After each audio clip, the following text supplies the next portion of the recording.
Hi everyone, welcome to Next Step Screenplay Series, Emerald Beach. We're gonna start the show at 7:15, so feel free to grab some drinks at Binks, or a snack. Use the permission, so feel free to grab something and we'll get started with the show in 15 minutes, so at 7:15.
check the streaming.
right, hi everyone, and welcome to Next Step Screenplay Series, Emerald Beach. So just a show of hands, woo!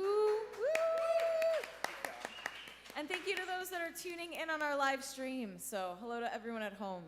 We do have photo proof that there are people watching. So just a show of hands for those of you that are here for the first ever Next Step Screenplay Series. So a few people. So Screenplay Series is designed as kind of the next step, right? A writer writes a script, a screenplay of a feature length, which is usually, you know, how do you get from actually writing it to making it? So this is our next step, right? We stage it with actors. They're rehearsed. They're still on book, so they're not memorized, but they've done a lot of character work and understand the story and the moments. And we have sound and music provided by Michael F. Lewis over here. So to bring the world of the screenplay alive. So think of it as a mix between a workshop, a stage reading, a theater show. So it's just kind of its own art form now we've kind of created here. And we do this every month, the last Monday at Binks. And thank you again, Binks, for hosting us. If you haven't tried any of their coffee, make sure to get that at intermission. There will be an intermission about an hour way through the show. Yeah. And then we will have a Q&A afterwards by our playwright, Tina Sacco, who is right here as well. So, yeah. One note, we have a couple audience members that have been pulled in for some guest bits. So you'll just early on in the show see people like deer in headlights on stage. It's probably them. But yes, so without further ado, Emerald Beach by Tina Sacco, directed by Jeffrey Rembert.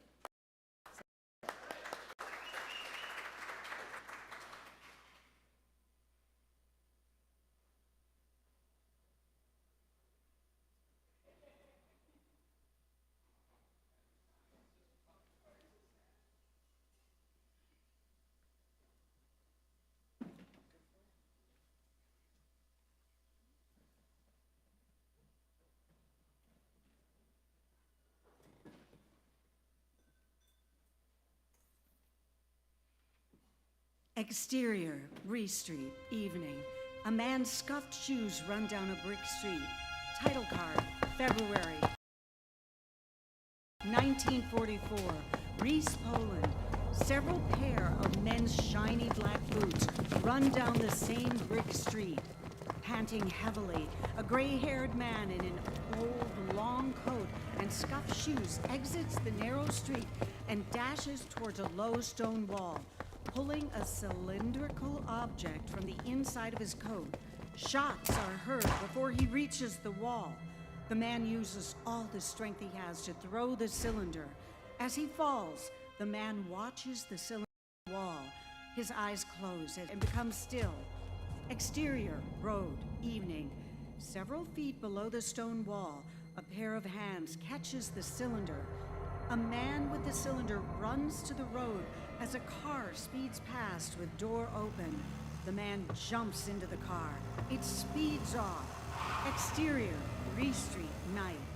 Not far from the stone wall, German army soldiers stand near the body of the gray-haired man. An SS member stands by a black car as a Gestapo officer flips the body of the gray-haired man with the toe of his boot.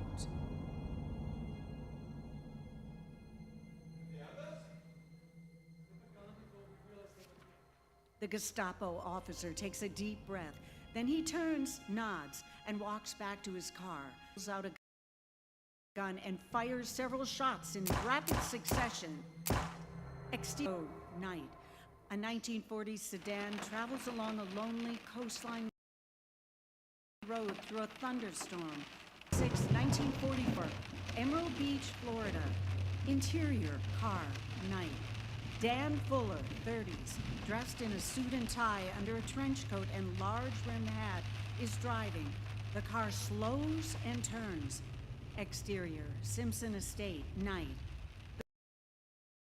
The car stops in front of a large wrought iron gate, the entrance to an even more impressive home. A uniformed policeman with an umbrella approaches the car. Dan rolls down the window and shows a badge. Big band music beyond the gate. You'll need to go around back to the service entrance. Exterior, beach. Night. The beach behind the Simpson estate is full of uniformed cops and other suits. Their attention is focused on a blanketed area near seaweed over which a mate erected. Dan approaches them as the rain continues to fall. Evening, Tom. Why the hell didn't I get the call on this? Police Chief Tom Owens, 50s, an overweight and red-faced man, is dressed in a tuxedo and overcoat. Good to see you too, Dan. A body washing ashore isn't good for politics. Convenient for Simpson that you were here tonight. Fundraiser for the war effort. Police chief's expected to be here. Yeah, well, his estate sits on county land. That makes it my investigation. Feel free to waste your time. It's just a John Doe. And you won't mind my locating. Dan kneels to inspect the body. Boyishly handsome in his late 20s, Brady kneels next to him. What have you here? The Emerald Beach Post, just now getting here? I thought I was late. Yeah, I want to lick my vest. Dan pulls back the blanket to reveal more of the body. A life preserver with the name Ocean Star on it is propped next to the body. Looks pretty good considering he's been out to sea for some time. Except for those contusions and abrasions on the back of his head. Coroner says the cause of death is drowning. Yeah, I saw the coroner on his way in. Drowning in booze. As Dan returns the corpse to its original position, revealing part of a tattoo, he peers closer. What? They're waiting to move the body. I assume you've already taken statements? Matter of fact, I have. It's an open and shut case, I'd say. You would. I'd say that calls for a drink. Interior, master bedroom, night. Helen Simpson, attractive, mid-20s, removes jewelry and undresses for bed. Alistair Simpson, 60s, wearing glasses, is preoccupied with paperwork. I'd say tonight went to forget. Enough. Enough? There's no such thing. Sensually, she studies her figure before a full-length mirror, then frowns, concentrating on her stomach. Do you think I'm gaining weight? You look just fine, as always. You wouldn't notice even if I did. You never paid half as much attention to me that man gave that corpse. Coroners are paid to do that. I meant Fuller. He only had a minute, but he saw every piece of evidence. How do you know that? You might be surprised at just how observant I am. She puts her arms around him and kisses him seductively. Now you be the detective, and I'll be the body. You as a corpse. Helen slaps at him, annoyed. Alistair catches her arm, pushing her back on the bed. He straddles her, pinning her arms. Don't make a sound. You're a corpse, remember? Helen is obviously frightened as he strokes her neck. Finally, he kisses her viciously and lets her go. Remember whose side you're on. Whichever side wins. Whatever side I'm on is the winning side. You do well, my dear, never to forget that. Interior, nightclub, night. Dan Fuller makes his way to his seat at the bar. The bartender nods in his direction. Dan nods back, then turns to survey the smoky but elegant room. The clientele is upper crust. The bartender places a highball in front of Dan. Working late? Nobody sleeps in this town. You know better than anyone. Want to talk about it? Not unless you're a shrink. Carol Gordon, a sexy brunette in designer dress and gems, slides onto the stool next to him. Dan stares straight ahead. Not tonight, Carol. I've got a headache. You brushing me off, sailor. Where's Ed? Thought he'd be here already. You two had quite the night, I hear. Let's just say it's been another interesting night in Simpson Land. Dan takes another drink. Carol puts her arms around him and kisses him softly on the cheek. Hey, I'm gone for 5 minutes and this is what I get? I was merely offering comfort to a man in uniform. He ain't been in uniform for years. He tell you our view on the party while you were inside dancing the night away? Oh, in great detail. He tell you the victim's breath smelled of chlorine? So, swimming pools on tankers now? What tanker? An oil tanker sank a couple weeks ago off Jacksonville. One of its life preservers was planted by the body. And no bite marks. 3 weeks and not a nibble? Nope. Can't even trust a shark to do its own job in this town. Guess they don't like warm meat. That's not all. Our victim is also He stops as two men walk in and sit at the bar. had a really bad case of acne. I see. Are you two going to keep me in suspense all night? Loose lips. Hey, boy. The two men sneer at him and turn back to their drinks. Ed finishes his drink and pulls Carol close. Honey, I've got some problem I need to sleep on. You never told me I was the problem. Place of yours. Yours.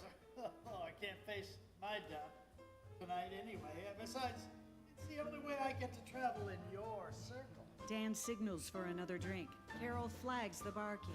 Put it on my tab. See you soon.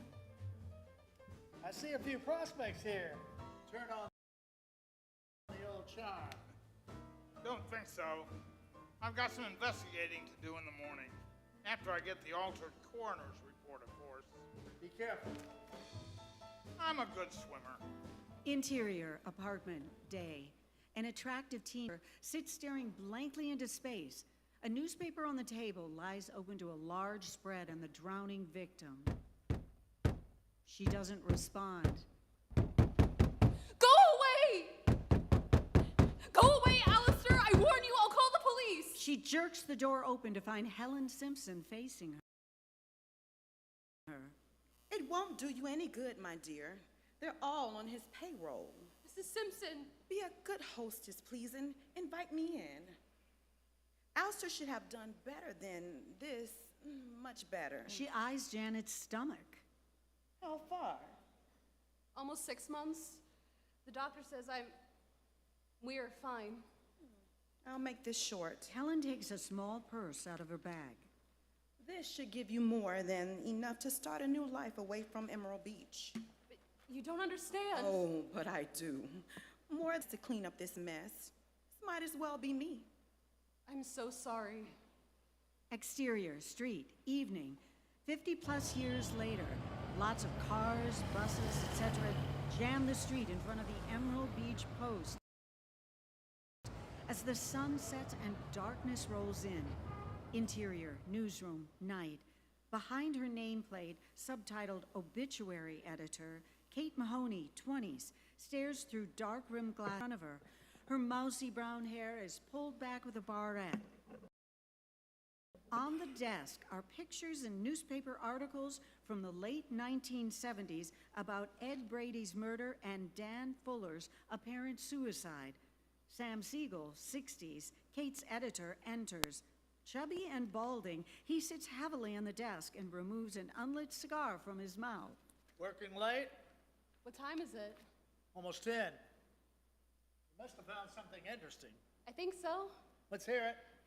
The Brady Fuller murder-suicide.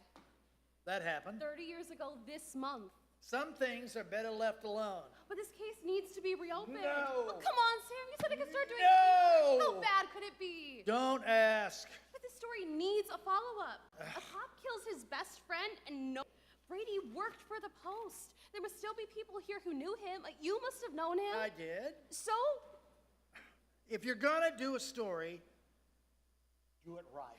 I'll give it my undivided attention. Yeah, well, don't forget, you have other responsibilities here. You know our obituaries come first. That's what I'm afraid of. Interior, kitchen, night.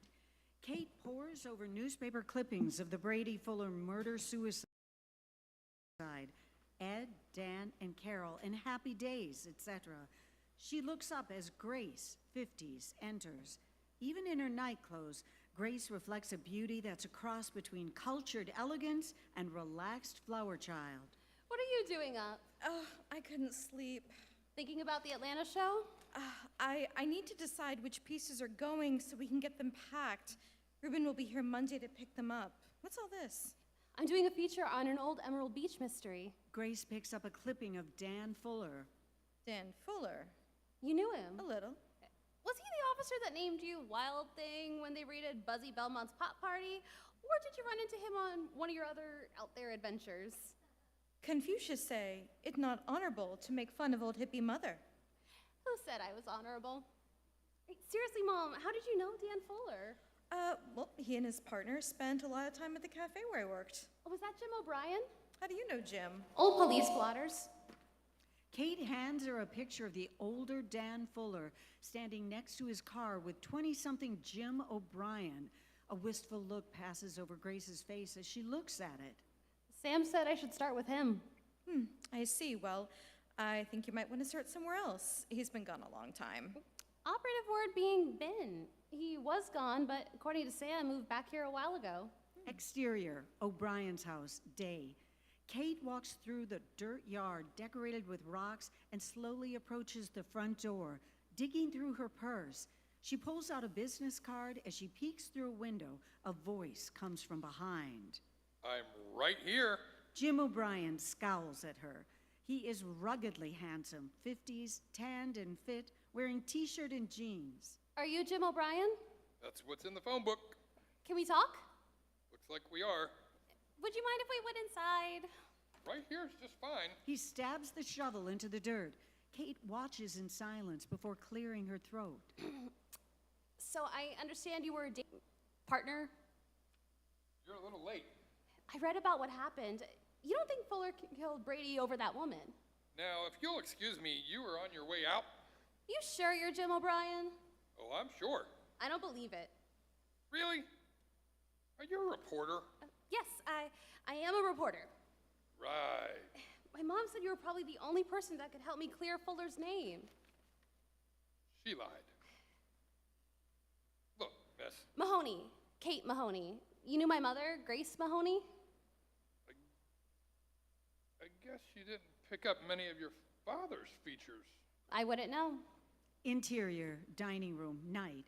Grace arranges Italian takeout onto an elegantly set table to Joni Mitchell music. She wears an island dress, sandals, and exotic jewelry. Jordan, her dog, barks and trots to the door in the foyer. Kate comes in from the rain and greets Jordan with a big hug. Oh, let's get those wet things off you. Jim enters hesitantly and shuts the door. Grace freezes in disbelief. Mom, you remember Jim O'Brien?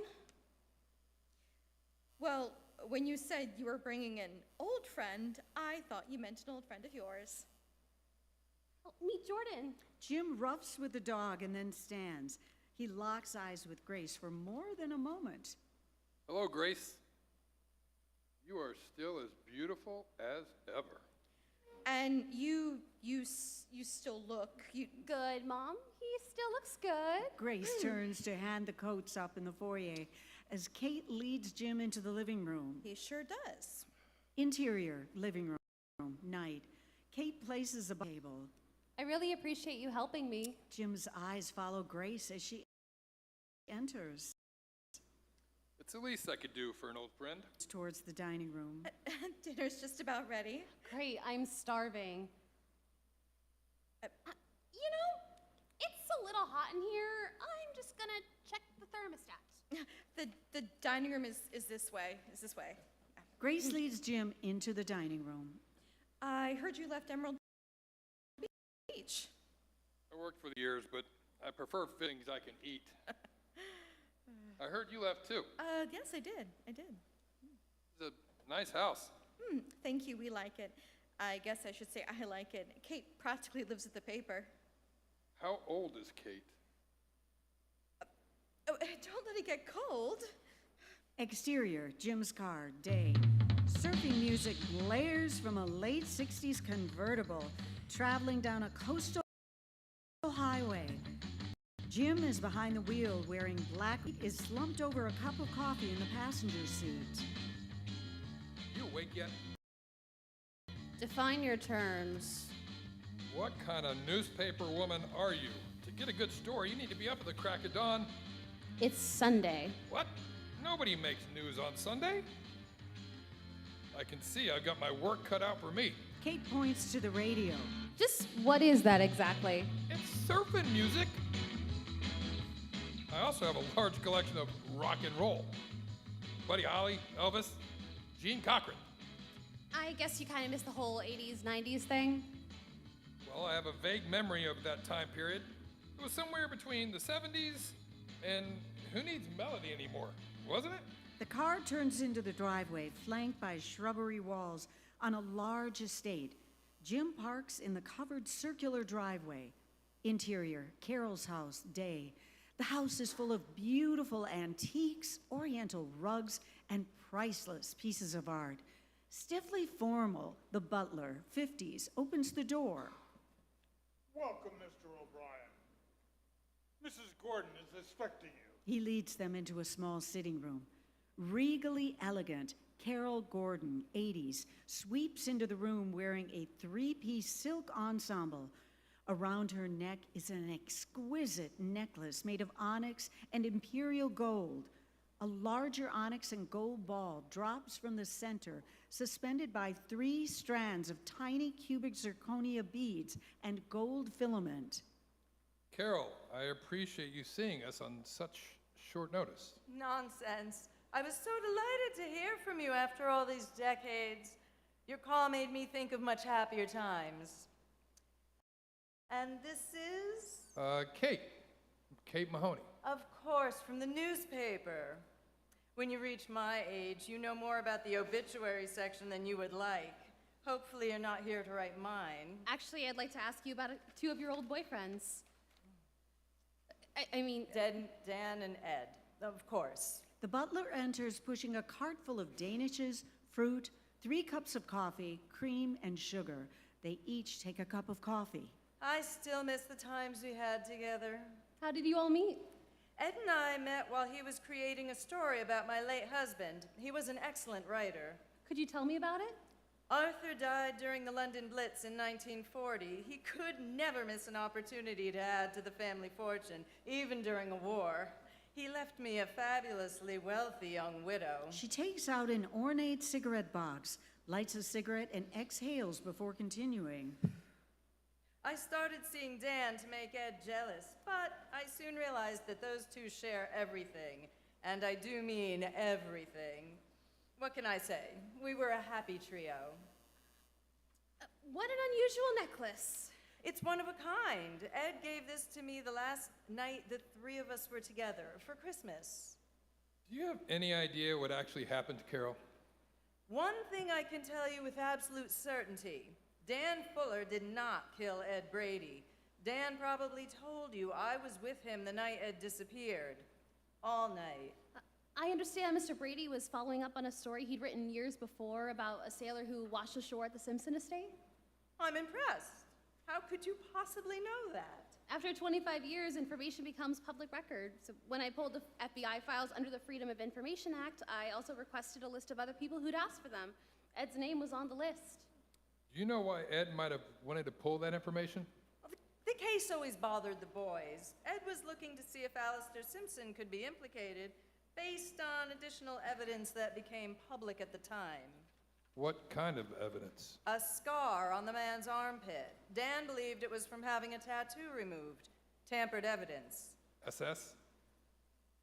Ex-Nazis did that. Appear. Ed's notes along with him. They never found him?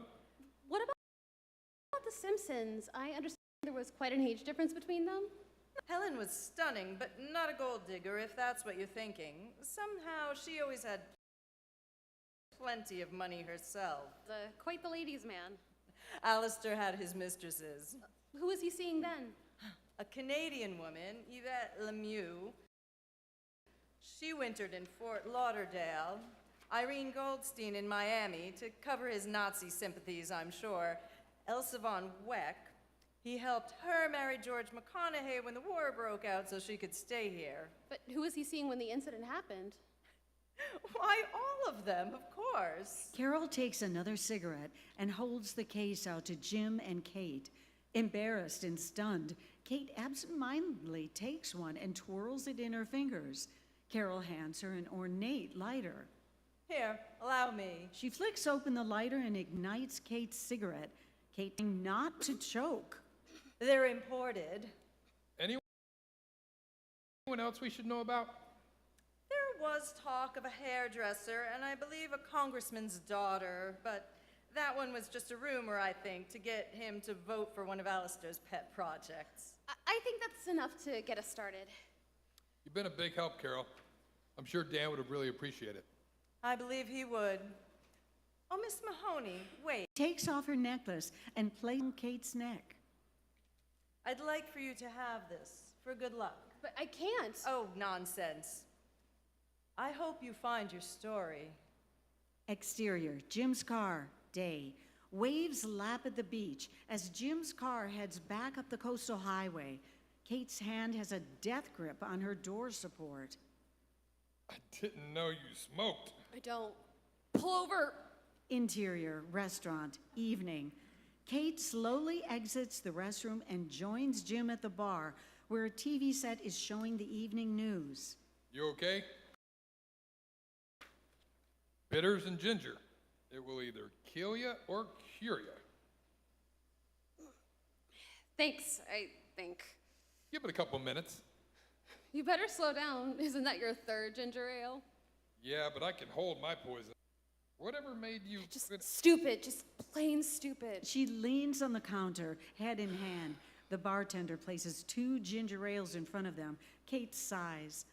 Have you ever wanted something for a really long time?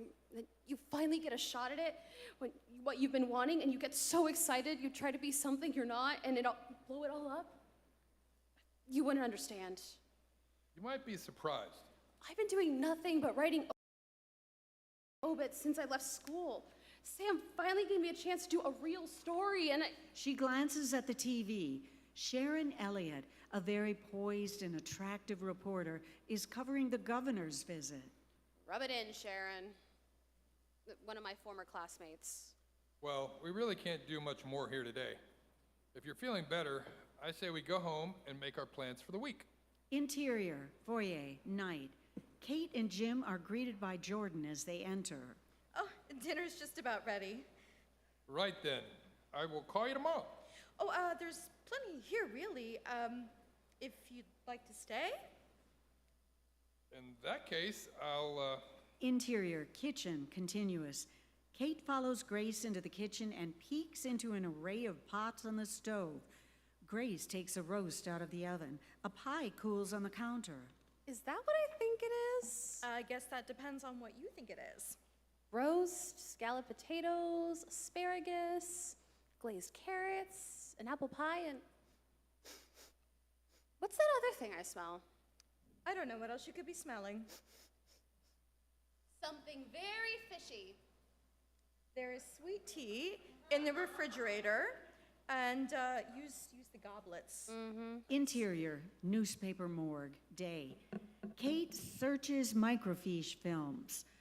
Slightly built Rudy, 70, enters, almost hidden under 2 large boxes he carries. Rudy, just the person I was looking for. what is it you need? I'm researching the Brady Fuller murder-suicide. I don't see any files on it. Is that so? I'm not. Rudy? Lock the door on your way out. Come on, Rudy. You've been with the Post since 1943? So you worked with Brady over 20 years. Yep. He keeps walking. Kate hurries around a filing cabinet to reach the door ahead of him and block his exit. Don't you want to know what really happened? I lived this long without it. Interior, newsroom, Jim's car, day. Kate is busy working at her desk. Jim is on his cell phone as he drives down A1A. Oh, it's Kate Mahoney. Struck out on Elsa and Yvette. Both died right after the war. Histories are both clear. Albin Silverstein, currently a of West Palm Towers. Thought we might pay her a visit this afternoon. How about you? Nothing in the morgue about Brady and Fuller.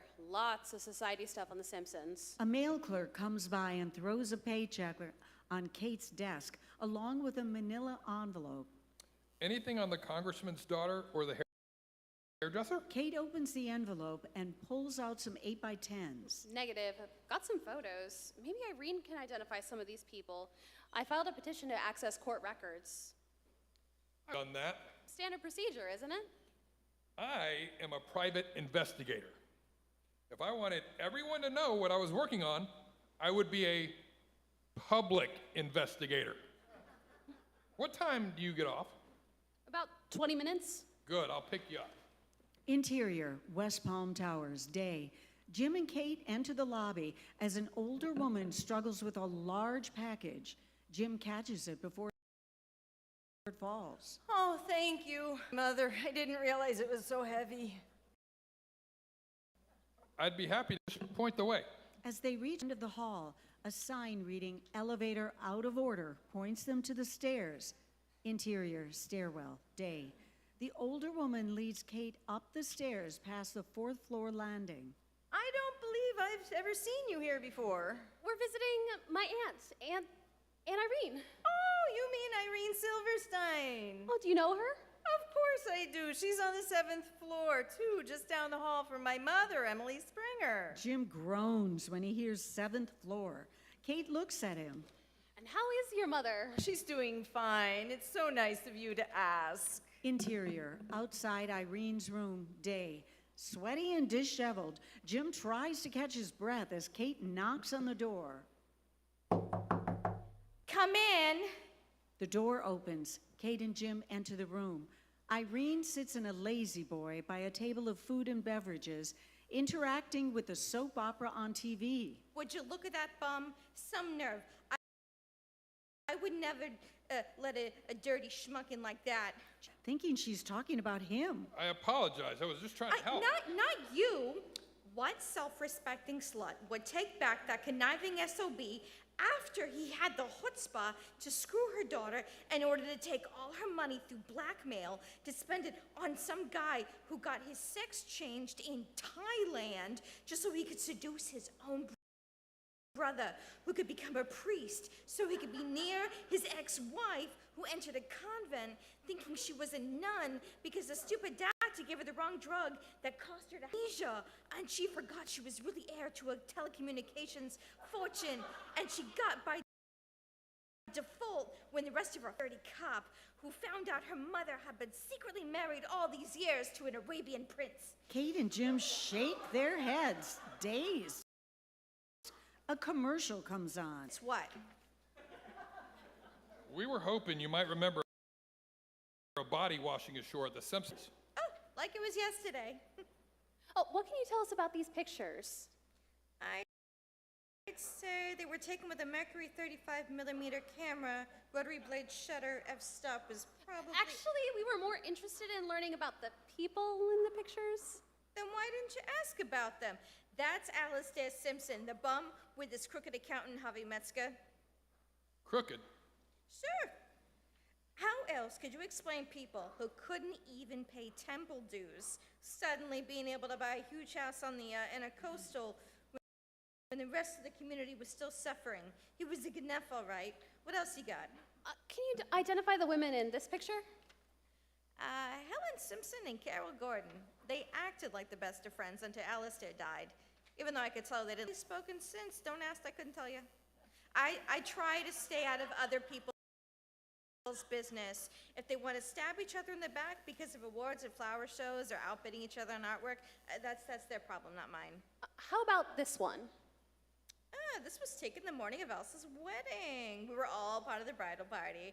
Me, Helen, Carol, Yvette Lameau, Anna Kenzie, and Catherine Dodd. Funny, is it? All Alastair's women together. We had just had our hair and makeup done at Marge's. That was the best beauty salon in town. They could even make me look good. Now they're all gone, except for those two barracudas, and me. Thank God for Albin. May he rest in peace, or I'd be dead too. Don't ask, don't ask. We have reason to think the man who washed ashore may have been a Nazi. You think? Don't ask. Do you know of anyone else who might be able to give us any information? Anyone with a death wish, those days work, Babala? I said, don't ask. There is an uncomfortable silence for a moment as a stain remover commercial plays in the background. Finally, Jim points to a young woman almost hidden in a corner of the photo. Is that Marge? No, actually, Marge was in the other corner counting her money. She made a fortune that day. No, that was little Janet Perkins. Just a little slip of a thing, more timid than a mouse. This Marge, is she still around? Oh, no, she's been gone for years. Patty Preston bought the business from her. Janet? How about Mrs. Simpson? She's still here, unfortunately. I mean, did she have any lovers? Except for power, I doubt Helen Simpson has ever loved anyone or anything. Exterior, Simpson Estate, day. Gracefully aged Helen Simpson works in her garden. Behind her, Edelweiss grows on a trellis shaped like a double S. A maid approaches from the house and gives her a message. Interior, Simpson Estate, day. Helen is on the phone with an elegantly furnished room. I got your message. I see. But I'm sure we can deal with her easily enough. Interior, studio, day. Grace strokes color onto a large canvas. Her representative, Reuben, late 30s, alternately picks up and puts down finished items. We need about another 5 or 10 of these. They were a hot seller in Atlanta. Oh, isn't this beautiful? I love the breakers. This should bring at least 60,000. 60,000? At least. There was much a buzz in Atlanta about it. I couldn't believe it. And I started it. I got almost double for most of the pieces I sold. So why didn't I? Oh, there were a few extra expenses, but as soon as they're taken care of, I'll get you the rest. Weren't there some pecans somewhere? Under the bananas. Oh, we need to debut them somewhere around the West Palm or Miami. Got any animals? Reuben, why did we pick the name Stillwater? Hello, landscapes. What? Animals live in landscapes? Chameleons? Birds? Snakes? Alligators? Squirrels? Okay, I know, but... The garden club's theme is Paws in the Garden. A walk in the dogwoods. Get it? Paws in the dogwood? Oh, it's a fundraiser for the SPCA. Mrs. Simpson is on that board too. Raffle off a painting. Fine, I'll put Jordan in one. Great. Try not to get a few more flowers and animals done before the show too. I can sell them to the losers. Barbecue's here. Oh, couldn't need a bite. On my way to Chez Philippe's. Oh, we're celebrating a new shipment of Beaujolais Nouveau. Might that be one of my extra expenses? I'll let you know tomorrow. Interior, Sam's office, day. Kate sits quietly while Sam studies some papers, ignoring her. She then stands, clearing her throat. If you're busy, I can come back later. Sit, it's open. The mail clerk quickly large manila envelopes and exits, chin on fist. Sam stares at Kate a moment before coming around to sit on the desk directly in front of her. You're being reassigned. But Sam, I can do this. From obits to the society page. What, society? No way. Megan's out on maternity, and we need someone to cover those events. But Here's your new credentials, a reporter's paycheck, a small bonus. You can try to look the part. Use it wisely. I don't know what to say. Work on it. A good reporter should never be for a loss of words. Right. Well, it's just... Sam pushes the other envelope toward her. That's right. Do not open this until you get home. And never bring it here.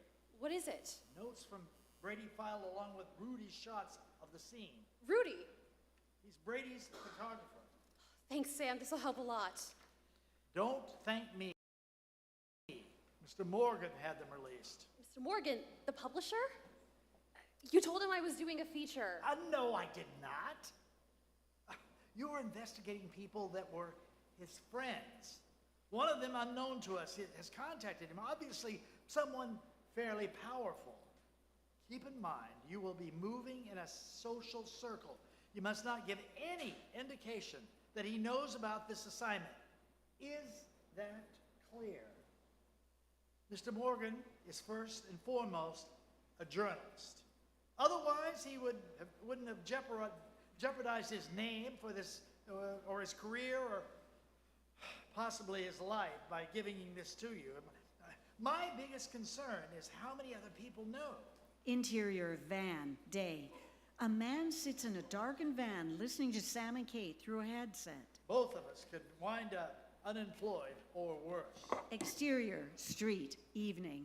Kate heads down the street with envelopes in hand, becoming gradually aware of being followed by a muscular, blue-eyed blonde man, David, 30s, some distance behind her. Kate suddenly dashes towards a bus. The man tries to quicken his pace without being noticed, then breaks into a run. Kate reaches the bus in time. Kate leaps onto the bus, startling the female driver. Close the door, hurry! I can't leave until all passengers are safely boarded. An elderly woman struggles to board. Please. An elderly woman continues to struggle with her packages. Kate grabs her packages. Why, thank you. Can we go? The elderly woman's coat snags on the door. Oh, goodness, I'm stuck. Out of nowhere, a dressed man in his early 30s gives the woman a boost and climbs on board. The driver closes the door behind them. All passengers, please be seated after you pay your fare. The driver accelerates just as the man following Kate reaches the bus. This must be the express. I usually take the local. Kate loses her balance, falling against Trevor. Sorry. No problem. Allow me. Thanks, I've got change somewhere. It's okay. It's more than worth it. Kate blushes and slides her hair behind her ear, trying to compose herself. The bus gains speed. Kate visibly relaxes. Are you all right? Now I am. Kate smiles feebly and adjusts her glasses. The bus comes to a stop near the courthouse. Kate starts to leave. You forgot something, Kate. He holds up a manila envelope. How do you know my name? It's on the envelope. Kate exits and slowly walks away, clutching the envelopes, looking over her shoulder as the bus pulls away. Exterior, Jim's car, night. Jim pulls up to the curb in front of the courthouse where Kate is waiting. She gets into the car. Don't you look all bright and cheerful? It's been a long day. Okay, well, I ran over to Marge's beauty salon, tracked down Patty Preston, who is, in fact, not only the ex-owner, and got a pretty good idea about where to find Janet Perkins. Great. I thought you'd be overjoyed. Wake me up when it's over. We're just getting started. Yeah, well, I just got thrown headfirst into the lion's den. Meet the new society editor for the Emerald Beach Post. That'll help us. Or someone else. I was followed, all because of this. She opens the envelope and leafs through pictures and notes. What's in it? Brady's notes and pictures from the Simpson event. Anything interesting?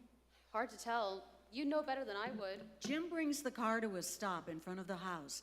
Great. I could take a look tonight and bring them back to you in the morning. Oh, you're home. Congratulations, Miss Society Editor. Sam called. He wants you to call him. Something about a ribbon cutting? Great. Grace then shuts the car door. Grace, I was thinking, see, owe you a dinner. Tomorrow, we might be... How about 8:30, Antonio's? I'll make the reservations. I'll pick you up at 8. Exterior, O'Brien's house, night. Jim pulls his car into the driveway and gets out. He puts his key in the lock. As the door opens, he is struck from behind. He falls through the open door and blacks out. Interior, O'Brien's house, day. There is a loud knocking on the door. struggles to his knees. He pain as he finds the lump on his head. Damn! He gets to his feet and opening it. What happened to you? Don't shout. My head feels like 10 martinis made with wood alcohol. I'm not even gonna ask how you know how that would feel. You've got a nasty bump. My wake-up call. Looks like they tossed the place. Nah, same as always. They just wanted to get our attention. Well, they got it. If I'm not wrong, they probably got the envelope, too. That's not all they got. Mr. Morgan's house was robbed last night. The maid found the security guard unconscious in a closet this morning. Thankfully, the Morgans were out of the country. Did you get a look at the stuff in the envelope? No, do you remember anything about what you saw? Just some pictures of the Nazi people at the crime scene and Alistair. And there were some notes about Alistair's accounts and art collection, but nothing that seemed out of the ordinary at first glance. Yeah, it's that second glance that always gets you. I need to make a phone call. You need some ice on that egg. I needed that ice 8 hours ago. Now we're gonna pay a visit to some friends of ours. Exterior, street, day. Kate and Jim get into Kate's car and drive off. David steps out from the trees at the edge of Jim's property as Trevor pulls up in a car and gets out. Exterior, street, day. Jim and Kate exit Kate's car in front of a music store. Interior, music store, day. A few customers look at guitars and sheet music. Chad, 20s, with long hair and earring, greet Kate and Jim as they enter. Can I help you? Looking for some old beach blues. Beach blues? Never heard of it. Galen, 60s, comes from the back counter where he has been repairing an instrument. Long before your time, kid. Perhaps I can help. Come on in the back. Galen stands by the counter as Jim fingers through old sheet music. Kate watches them. You know, not a lot of people looking for beach blues nowadays. What makes you so interested? It was a favorite of an old friend of mine. He used to pay for it with silver dollars. Ah, yes. Well, you must be aware that inflation has made that a difficult way to pay now. Of course, but I understand you accept some grant money. He places several $50 bills face up on the counter. So then, how can I help you? I want to talk to somebody who was working when my friend died. There's a bonus if they were also working the night that the sailor washed up at Simpson Estate. Not too many of them still alive. After this, could be fewer. Jim adds several more bills to the pile. Galen picks them up and counts them. I'll see what I can do. Interior, newsroom, day. Kate hurries through the newsroom carrying her coffee. Sam catches her as she goes by. Kate, nice job on the ribbon cutting ceremony at Hobie Sound. Thanks. Had to send Henry by himself. At least we got a picture. Kate follows him into his office. Office shows Sharon Elliott get report. I am so sorry. I don't want sorry, I want a story. The Garden Club's annual fundraiser is Sunday. Mrs. Simpson is not so forgiving. Mrs. Simpson? Helen Simpson? And be allowed anywhere near that. He points the remote at the TV. Senator Spencer, 50s, waves to reporters as he descends the steps of the Capitol building into a waiting limo. When Senator Spencer is expected to visit Emerald Beach. Senator Spencer? How? I mean, Helen what? Simpson's political son. He'll be a guest of honor at the unveiling, the museum she's establishing. So far, that's all we know, officially. Officially? You know anything about politicians? Of course. Then you know there's the story behind the story, and the story behind the story behind the story. Or as we like to call it, the real deal. Sometimes it's even the truth. And the real deal on this is? This is a good place as any to announce for the run for the White House. Now, play your cards right, and you might be interviewing the next president of the United States. Screw this up, and you'll be writing bits, and it'll be a promotion that you can only dream about having. That's all. Interior, studio, day. Grace works on the preliminary stages of a moonscape. Several gift baskets sit near Reuben. Kate enters, pours herself a large tea from a pitcher, and drinks it all in one gulp, then drops on a chair and sighs. Reuben, have you met my daughter, the camel? You're lucky it wasn't something stronger. If you want to drink it fast. Take this. One of the worst. Oh, my God, a Rothschild. I love these people already. Maybe. No. Reuben moves a couple of baskets around and picks up another. That must be for me. Why? Flowering fresh herb basket? Please. If it was for you, they would have sent a fresh fast food gift card tree. What is this? Oh, that. Oh, poor Mrs. Tuttle. She was devastated. One of the last pictures she had of her husband was terribly damaged by that storm we had last month. I did some restoration work for her. She insisted on paying me something, so I let her give me a 20. Kate, pass me that bottle. I'm not hearing this. Jamie Stillwater does not do plebeian work like restorations. She may not, but Grace Mahoney still likes to help needy people. The whole idea is for people to not know who you are. That's why you live in this tiny little mud hole instead of Emerald Beach. Mud hole? You're right. Sand trap would have been better. Look at all these baskets. People trying to lure Jamie Stillwater out to a personal appearance. Are these Rainier cherries? Wherever did they get them this time of year? Speaking of help, I need a new look if I'm going to be a society reporter. Honey, not all fairies are godmothers. It would take a miracle. I'll just take these cherries and some blood oranges. See you tomorrow. Exterior, drugstore, day. Kate and Jim exit Jim's car in front of an old-fashioned drugstore. Interior, drugstore, day. Jim flags the server as he sits on the counter.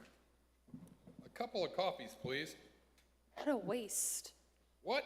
I take you on an all-expenses-paid vacation to beautiful downtown Okeechobee, and you think it's a waste? We hit the beauty parlor, the cafe, the courthouse, the post office, and the Chamber of Commerce. Not a thing. You think someone might remember Janet Perkins? How could you disappear in a place like Okeechobee? Ben Bowman, 70s, sits at the end of the reading a newspaper. Maybe she don't want to be found. Folks around here don't take kindly to nosy strangers. So how do we become friends? You can truth. Why are you here? To find the truth. You looking for Janet Perkins? Bill collectors? Not in the least. Hers. We've never met. Well, at least you're honest. We'd just like to ask her a few questions. Can you help us find her? Ben. Jim O'Brien. Kate Mahoney. Ah. The obituaries. Ben puts to the door.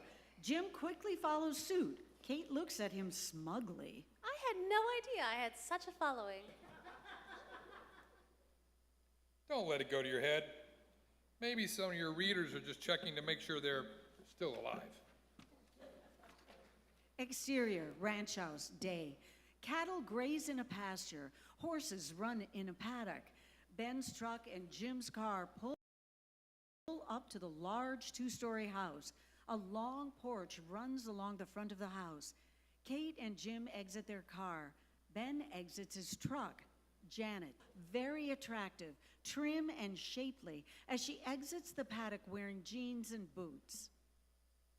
Hon, these folks here were at the drugstore looking for Janet Perkins.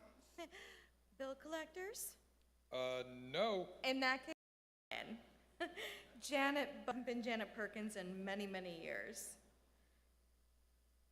Listen, I need to go out back now and check on a calf.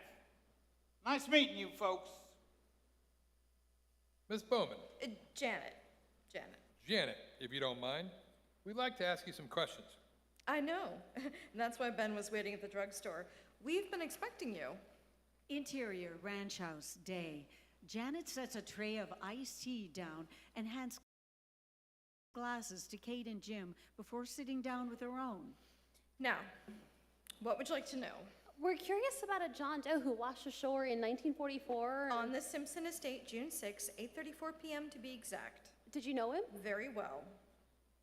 Then perhaps you could tell us why men were killed, trying to keep this. A lot more than that have died. We know Ed Brady died while he was trying to implicate Alistair Simpson in the killing. It is much more convenient to blame the dead than the living. Where shall I start? First, you must realize that not all Germans believed in the Third Reich. Dieter was one of them. He was forced into the service since he spoke fluent English. He was assigned here working for Alistair. Doing what? Fencing artwork stolen from Jewish families in Europe. What Alistair didn't know was that Dieter was also working for the Allies. Go on. For years, Hitler forced the most brilliant minds to work on developing something he called the Wunderwaffen. The wonder weapon? Yeah, researchers escaped, others couldn't, but risked their lives to pass the information regarding that machine to the Allies. Dieter often delivered the information along with stolen artwork. Each shipment, he replaced one copy, it was one stolen painting with a forged copy, and then he passed the original on to the contact along with the data. In case Dieter was ever caught, he would just be considered an art thief, and the past intel would remain undetected. How do you know all this? Dieter was my husband. Kate and Jim look at each other in stunned silence. Jim recovers first. Whatever happened to the originals? So they could be returned after the war. The night he was killed, he had just replaced an impressionist piece. So the Nazis' buyer would end up with a fake. Is that why Alistair killed him? Janet walks over to a painting hanging on the wall and straightens it. It is very similar to the one hanging in Grace's living room of a sandy Florida key at sunset. Is that a Benoit? Yes. I don't think I've seen that one before. It is one of a kind. Are you familiar with pointillism? Many dots are grouped together, but you don't see the picture unless you're far removed from it. And life is like that sometimes. Ed Brady proposed the theory that Alistair killed Dieter out of jealousy. You see, I was 5 months pregnant when he died. You don't believe Brady's theory? Things aren't always as they appear, are they? What happened to the baby? He was given to a family who could raise him better than I could. And I know now that it was all for the best. Do you ever see him? Oh, yes, but he doesn't see me. He's a man any mother would be proud of. Why would anyone want to keep such an old story hidden? There may be more reasons than you think. Dieter's killer was still alive when Brady began his investigation. My old partner, Dan Fuller, was accused of killing Brady. I'm sorry to hear that. He was a good man. We met once not long before that. He wanted to verify some information regarding Dieter that had been declassified. Do you remember what it was? An inconsistency in the report Brady had filed that placed the entire incident in a different light. That could make someone other than Dan Fuller want to kill Brady. A long-distance lens is barely noticeable through the brush and photos are snapped. Kate glances at a newspaper on the table. It is open to the story about Senator Spencer's upcoming visit. Other clippings sit in a box beside it.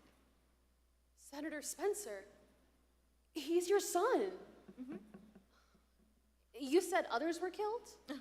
Yes. And if you continue this, you will dig up many graves and possibly create new ones. Why were they killed? Kipling said it best. The female of the species is more deadly than the male. Exterior, Jim's car, day. I don't like. Dangerous can it be? They don't call her Dragon Lady for no reason. Honest, I'll be okay. I'll take Henry with me. I need to check out the venue before the... Just be careful. I have a few things to take care of before I meet your mother. Interior, Simpson Estate, day. Alphonse, a proper British butler, leads Kate into a small but comfortable drawing room. Mrs. Simpson will be with you in a moment. He leaves. Kate walks around the room, Stopping in front of one of the paintings, she turns as Helen enters. Miss Mahoney, is it? Yes, thank you for seeing me on such short notice, Mrs. Simpson. I expect you'll be quite busy with the Flower Club event on Saturday and didn't want to bother you then for background information on the Senator's visit. How very considerate of you. I've been admiring your collection. She stands in front of a painting similar to the one in Grace's living room and Janet's house. Benoit. I've always thought there was something special about a series on the Keys. We have one at home. Yes, they are very special. Do you recognize this painter? Jamie Stillwater. One of her earliest. Are you familiar with her work? I follow. We'll be auctioning off at the flower show. Our museum will have an entire wing devoted to Florida artists. Jamie Stillwater and the Highwaymen will be spotlighted in special collections. Please. Alphonse showed you to the grounds? Yes, thank you. I think you picked a lovely spot for the museum. I understand you'll also have a Holocaust wing? Yes. I noticed something unusual on the grounds. Perhaps you could give me some more information on it? And what was that? The trellis near the breakers. Was that Edelweiss I saw? Of a sort. It's called emerald ice. You see, Edelweiss is a cold weather flower. The situation here is too hot to sustain any true German transplant. However, a hybrid, it seems, is able not only to survive, but thrive. Is that where Dieter's body washed ashore? Well, I see you have already done a good bit of research, though not necessarily about the museum or even the flower show. Well, let's get down to it then, shall we? No, Dieter washed ashore further down on the beach. You found Janet. No one else, at least no one else alive, would even know his name. Mrs. Simpson, I don't want to offend you, but... I understand, my dear. You are quite obviously out of your depth. Let me give you a little background, but first, you must promise me as a journalist, protecting her source, that you will not divulge any part of this information until all parties involved are dead or you are personally given permission by either me or Senator Spencer. Is that clear? Dieter told me about Janet's situation. I handled things from there. So you knew Senator Spencer wasn't Alistair's son. Then why would you... Alistair couldn't have a child if he wanted to. That's why he didn't care how many women he had. Neither did I, for that matter. But please don't assume that Janet was the only one who loved Dieter. I've had Alfonso put this together for you. It's a background information on the exhibitors and flowers at the upcoming show. I assume since you are new, you are not familiar with them. I hope you'll find it useful. Now, if you'll excuse me. Helen watches Kate leave from a window in the library as she talks on the phone.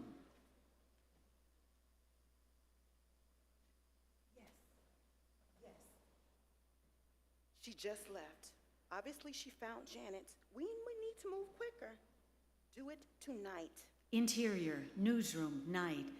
Kate sinks into the chair at her desk and sighs with relief. A shadow rises from the guest couch on the other side of the room. Kate turns on her computer, then turns to switch on a desk lamp. As she turns back to her computer, the shadow reflects off her computer screen. A hand is raised, holding what looks like to be a billy club. Kate's down, kicks hard, and gives her three-hole punch. As the man, Sam, doubles over in pain, she hits him over the head with a three-hole punch. A rolled-up newspaper falls from his hand as he falls to the ground. Interior, newsroom, later. Sam is propped up on the couch, eyes closed, holding an ice pack on his head. Kate carries water and aspirin to the couch. Sam, look at me. How many fingers am I holding up? Sam, look at me. Why, so you can poke me in the eye? Serves you right, scaring me half to death. Here, take these. Half dead or dead is better than all dead. What are you doing here? Don't you and Jean bowl on Tuesday night? For some unknown reason, I thought you were worth more than 10 pence laughing at me all night. Now I'm not so sure. Oh. I don't get it. Oh, that's what I figured. How many times have I told you?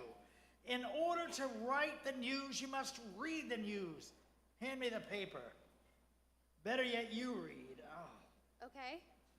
Check the obits. Under M. Catherine Eileen Mahoney survived by her mother Grace?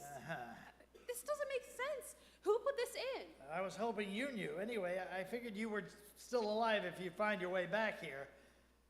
From now on, I don't want you killing this story before it kills you. Understand? I guess I'll need a bigger shower. Interior, Jim's car, night. Kate gets in carrying the newspaper. A small bouquet of flowers is on the seat. Anxious and preoccupied, Kate sits on them without seeing. Watch. Are you okay? Another car pulls out slowly with its lights on. Jim and Kate ride in silence. Kate stares blankly out the window. Jim watches the car behind them in the mirror. He turns left. The other car follows at a discreet distance. So does the other car. This isn't the way home. Exactly. He makes a sudden left again, the wrong way down a one-way street. What are you doing? Jim pulls into the police parking garage as the other car turns the corner. The car starts to exit the garage. The other car does a quick three-point turn and heads back out into traffic. Interior, diner, night. A plate of pie crumbs sits in front of, finishes a sandwich and pushes her half-eaten French fries. Puts down his coffee cup as Kate reaches for hers. Feel better? What'd you tell Mom? That an old friend had an accident and I had to rescue him. You lied? That's no way to build a relationship. You would have preferred I told her. Besides, it's not really a lie. Sam's older than I am, and I did rescue him by taking you away. Very funny. It was an accident. I hit him with a 3-hole punch. But with the rubber side down. Oh. I guess I was a little punchy myself with all the... I just don't get it. We investigate a decades-old murder-suicide, and all we found out so far is that Senator Spencer's father was a reluctant Nazi, and Alistair fenced work? Well, we're rattling someone's cage. There was a fire at the Bowman's house last night. Arson. Are they okay? Yeah, they're safe. I really thought someone was following me. Then the obit, the car. Let me see that paper. Calling hours are from 2 to 4 at Seaside Creme. I've never even heard of a seaside crematorium, and I've been writing obits for years. Not crematorium, try creamery. This isn't a threat, it's a clue. And intermission.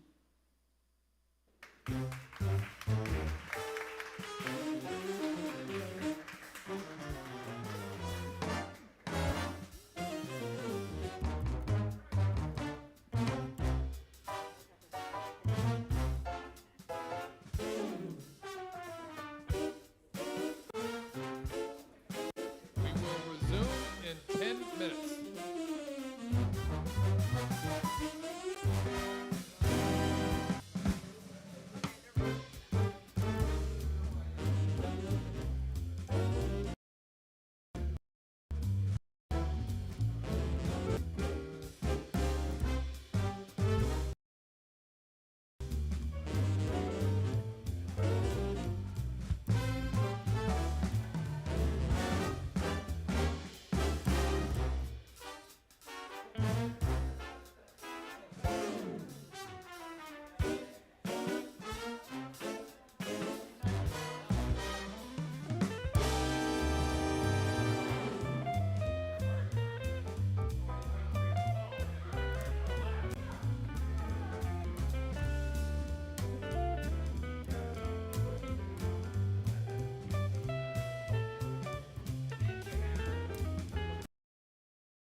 So we'll get started in just a few minutes. In the meantime, if you want to grab a drink from Binks or some food, use the restroom in that time, but we'll get started in the next few minutes.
All right, everyone, welcome back. We are here for our second part of Emerald Beach. Interior, Seaside Creamery, night. Only 3 other tables are taken by other customers as Jim and Kate's a waitress comes to take their order. The special's gone, but everything else is still available. Just coffee for me. Coffee's fine. Jim glances around the room, then selects the Sloop John B on the jukebox. The waitress returns with the coffee. No cream? How could they call this a creamery and not bring cream with the coffee? Could you please bring us some cream? Bring the cow. Soon, the other customers exit, leaving only an old man, Bill, in fishing gear finishing his breakfast. He puts down his newspaper and walks over to their table. You didn't have to see blue suede shoes on that juker, did you? Check B4 or maybe you too. Friends of yours, Bill? You know me, Lil. Anyone who likes my music's a friend of mine. You got something for us? Commissioner had me stationed near the breakers behind the Simpson estate that night, presumably to watch for suds. There's an underwater gate, looks like part of the wall. Where does it lead? To a tunnel by the wine cellar. I saw him go through the gate. Fuller's Fuller's friend Brady was there. What was Brady doing there? Must have gotten a tip. Seemed to be expecting delivery as much as Simpson was. Of what? Whatever it wasn't there. Simpson was fuming. When he went back upstairs, Brady broke open one of the crates. Looked like artwork of some kind, but I didn't get a good look. Brady cut it out of one of its frames. A shadow passes the window. Bill stops, instantly on alert. Who knew you were coming here? Nobody. I don't think that's true. Stay here. Stay down. Exterior, Seaside Creamery, night. As Jim and Bill burst out of the restaurant into the parking lot, a car peels out of nowhere to strike Bill full force. Flies over the hood of the car to land. Bill! The long lens of a camera fades back into the shadows of bordering bushes. Interior, foyer, night. Grace enters the foyer as Jim and Kate come through the door with grim looks on their faces. Jim holds the flattened flowers. Kate heads up the stairs. Grace starts to say something. Don't ask. You know, why couldn't she just do the job that she had? I'm glad at least that you're with her, but come on. Look, Grace, I'm sorry things didn't work out tonight.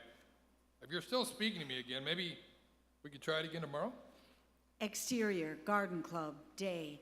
The flower show is in full swing with many spectators and exhibitors as Kate and her photographer, Henry, arrive. Henry pulls his long hair into a pony as Kate gets out of the van. Kate tries to order her notes. Henry scans the crowd. I'll shoot some entries while you get settled. Your friend Sharon's here. Kate turns to see Sharon interviewing a contestant whose floral display sports a blue ribbon. She walks up to Sharon as the interview ends. Hi, Sharon. What would you like signed? No, I'm not here for an autograph. I'm working too. How nice. Are the concessions doing well this year? I'm not working concessions. I'm a reporter. We actually went to school together. I am a... Kate Mahoney, you want my autograph? Exterior, Garden Club, continuous. Kate and Henry approach Helen Simpson. Kate sniffs a rose. Mrs. Simpson, your roses are absolutely beautiful. I've never seen this color before. I'm so glad you like them. It's a hybrid I call Grace Under Fire. Kate stiffens at the name and turns to face Helen. I trust the information Alphonse gave you was useful. Yes, thank you. A long black town car pulls up and stops near Helen and Kate.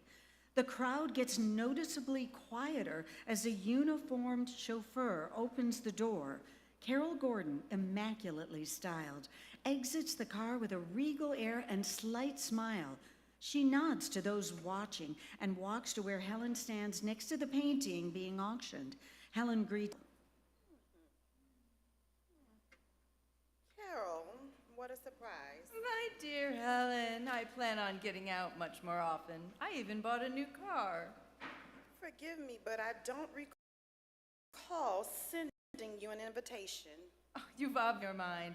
You can't possibly remember everything. They pose together as Henry snaps pictures. Concealed in the trees, a long-distance lens also snaps pictures. Got it. Great. Then I guess we better get back to the paper so we can get the story done on time. Thank you so much for coming. Call Alphonse if you have any questions. I'm looking forward to the museum dedication. I'm sorry to hear that. You weren't invited to that either, I'm afraid. An oversight, I'm sure. I wouldn't miss it for the world. Tell me, are you planning to display Hitler's watercolors in the Holocaust wing? Still can't handle roses, Carol. Pity, they're so like you, especially the thorns, except in your case, I'd take off the T. You know, I've always hated things that look nice but hurt people. To me, they all stink. You must live in the Does the smell ever go away? Everything disappears over time, even blood stains. You should know all about that, Helen. You know what I appreciate most about gardening? creating a masterpiece out of a muddy mess. A bit like God, don't you think? Had you been in Eden, Carol, the snake would have been the good guy. Try not to be bitten on the way out. I'd hate to see a good snake poisoned. Exterior, garden club, day. Henry puts camera equipment into the back of the van while Kate watches Sharon mingle effortlessly with the patrons. As Kate turns back to the van, she spots a small envelope with her name on it under the windshield wiper. Interior, Sam's office, night. Kate stands in front of Sam's desk as he reads. Just what do you think you're doing? Oh, I'm sorry. Not bad for the first story. Be careful going home. Actually, Sam, I'm not going home. I was hoping you'd come with me. She shows him the note. He grabs his coat. Exterior street, night. Sam's car pulls up onto the dark stretch of road lined with trees. From a car hidden in the woods, a lone figure exits and cautiously moves towards them, carrying a box. Sam and Kate step out of the car to meet him. Moonlight reveals it's Rudy. Just what do you think you're doing? I couldn't chance doing anything at the paper. I told you not to get involved. They told my son to keep me quiet. Then they went after Mr. Morgan. They killed Bill. You understand? Take this. What is it? Bill Pardue was one of my fishing buddies. I was snapping pictures of the party that night, then man washed ashore. When Bill saw me there, he brought me to the gate, asked me to take these. He was going to tell you about them last night, but somehow they found out. Moonlight reflects off a gun in the bushes as a voice rings out from the other side of the road. The gun fires and Ruby falls. Sam and Kate run back to the car. Sam is almost winged by another shot as the shooter grabs Kate from behind. She drops the box as she breaks free. The man aims at her, but turns as he hears someone crashing through the brush. Another shot rings out from the bushes. Kate scrambles to get the box and escape. The man knocks her over and grabs it first, grabs his heel, and he falls, dropping his gun. They struggle over the box. It flies open and pictures litter the ground. Both Kate and the man try to grab the pictures and hinder the other from getting them. Sam quickly drives the car past Kate with the door open. Get in! The pictures! The man finds his gun. As he turns to shoot, another shot is fired from the bushes. At the same time, Trevor runs out from the bushes, grabs Kate from behind, and throws her into Sam's car. As Sam peels off down the road, Trevor chases the man with the gun. Kate looks back at Rudy's body lying on the ground and sees David leaning over him. Into night, Jim and Grace enjoy a romantic dinner. I was beginning to think this was not going to happen. Kate said she and Sam were working late tonight. She's a great kid. Yes, she really is. Can you talk her out of the story? She's just getting her legs under her. Why did you run, Grace? I could have helped. You couldn't handle one toke without passing out. So I have a strong aversion to anything called just ask my lawn. I was offered money, so I left. Still, Grace, it's customary to at least give the guy a chance. I was... Her cell phone rings. She snaps out of it with a smile as she reaches in her purse. I was going to answer the phone. Hello? Slow down. Slow down, he's right here. It's Kate.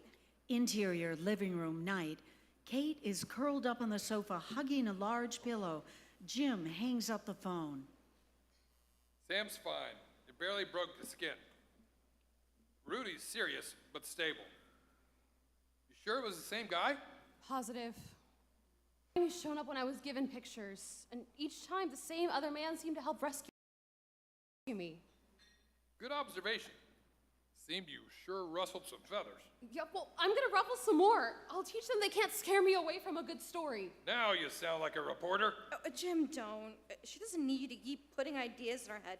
This is getting way too dangerous. Thank you, Mother. Better watch out for Kate Mahoney. She's totally out of her league. Oh, that's not what I meant. I just think it would be best if you stopped all of this right now. Well, I think maybe you should just stay out of it. You have no idea what these people can do. Oh, and you do? Yes, I do. Because you've had a life and I've had nothing?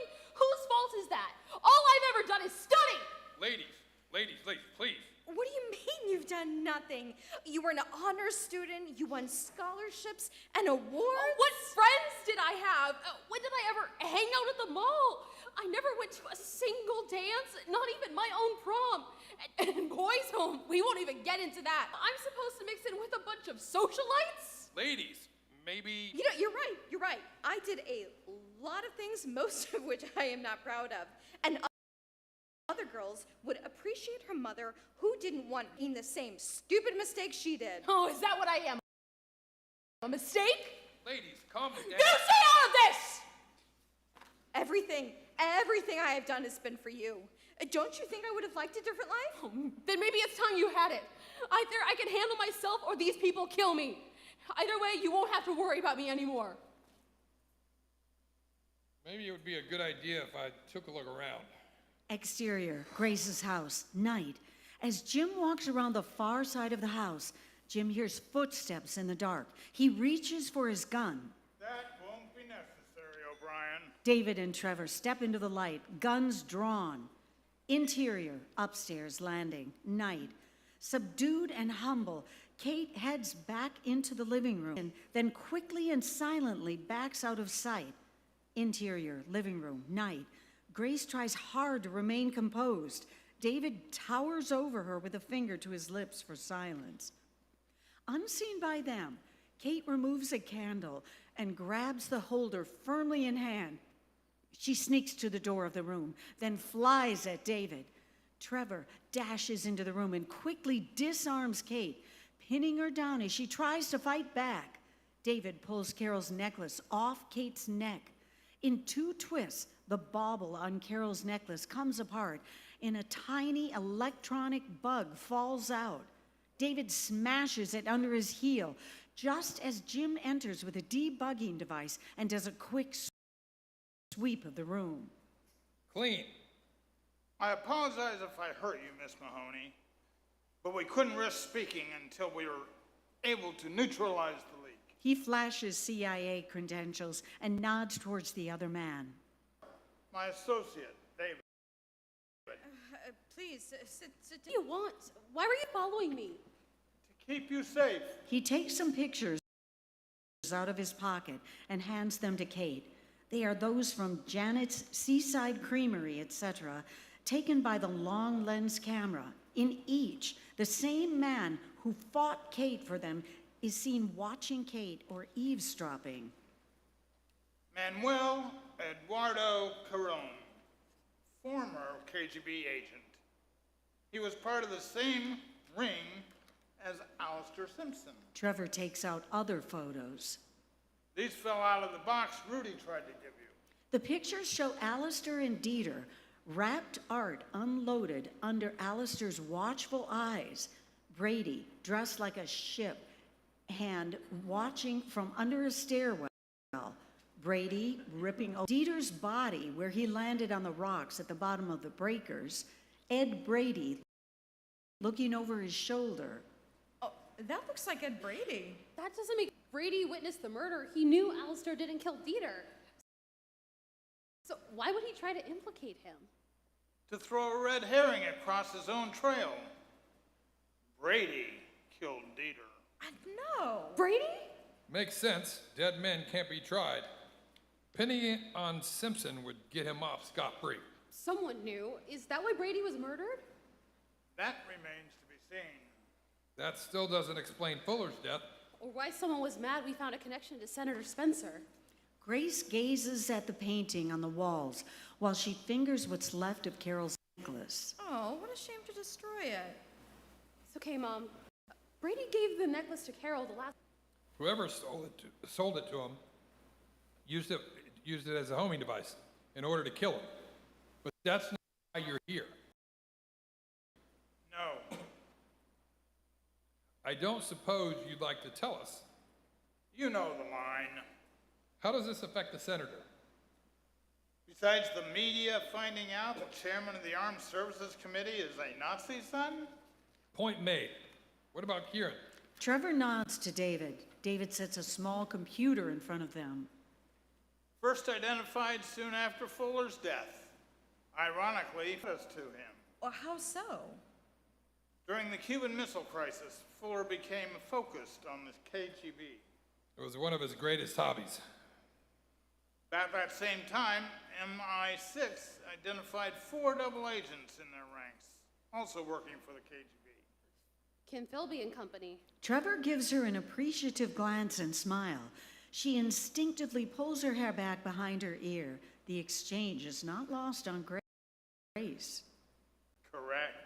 He taps on the computer to zoom in on one of the other men in the picture. One of the other Harris was an avid art collector. Carone has ties to Harris's ring.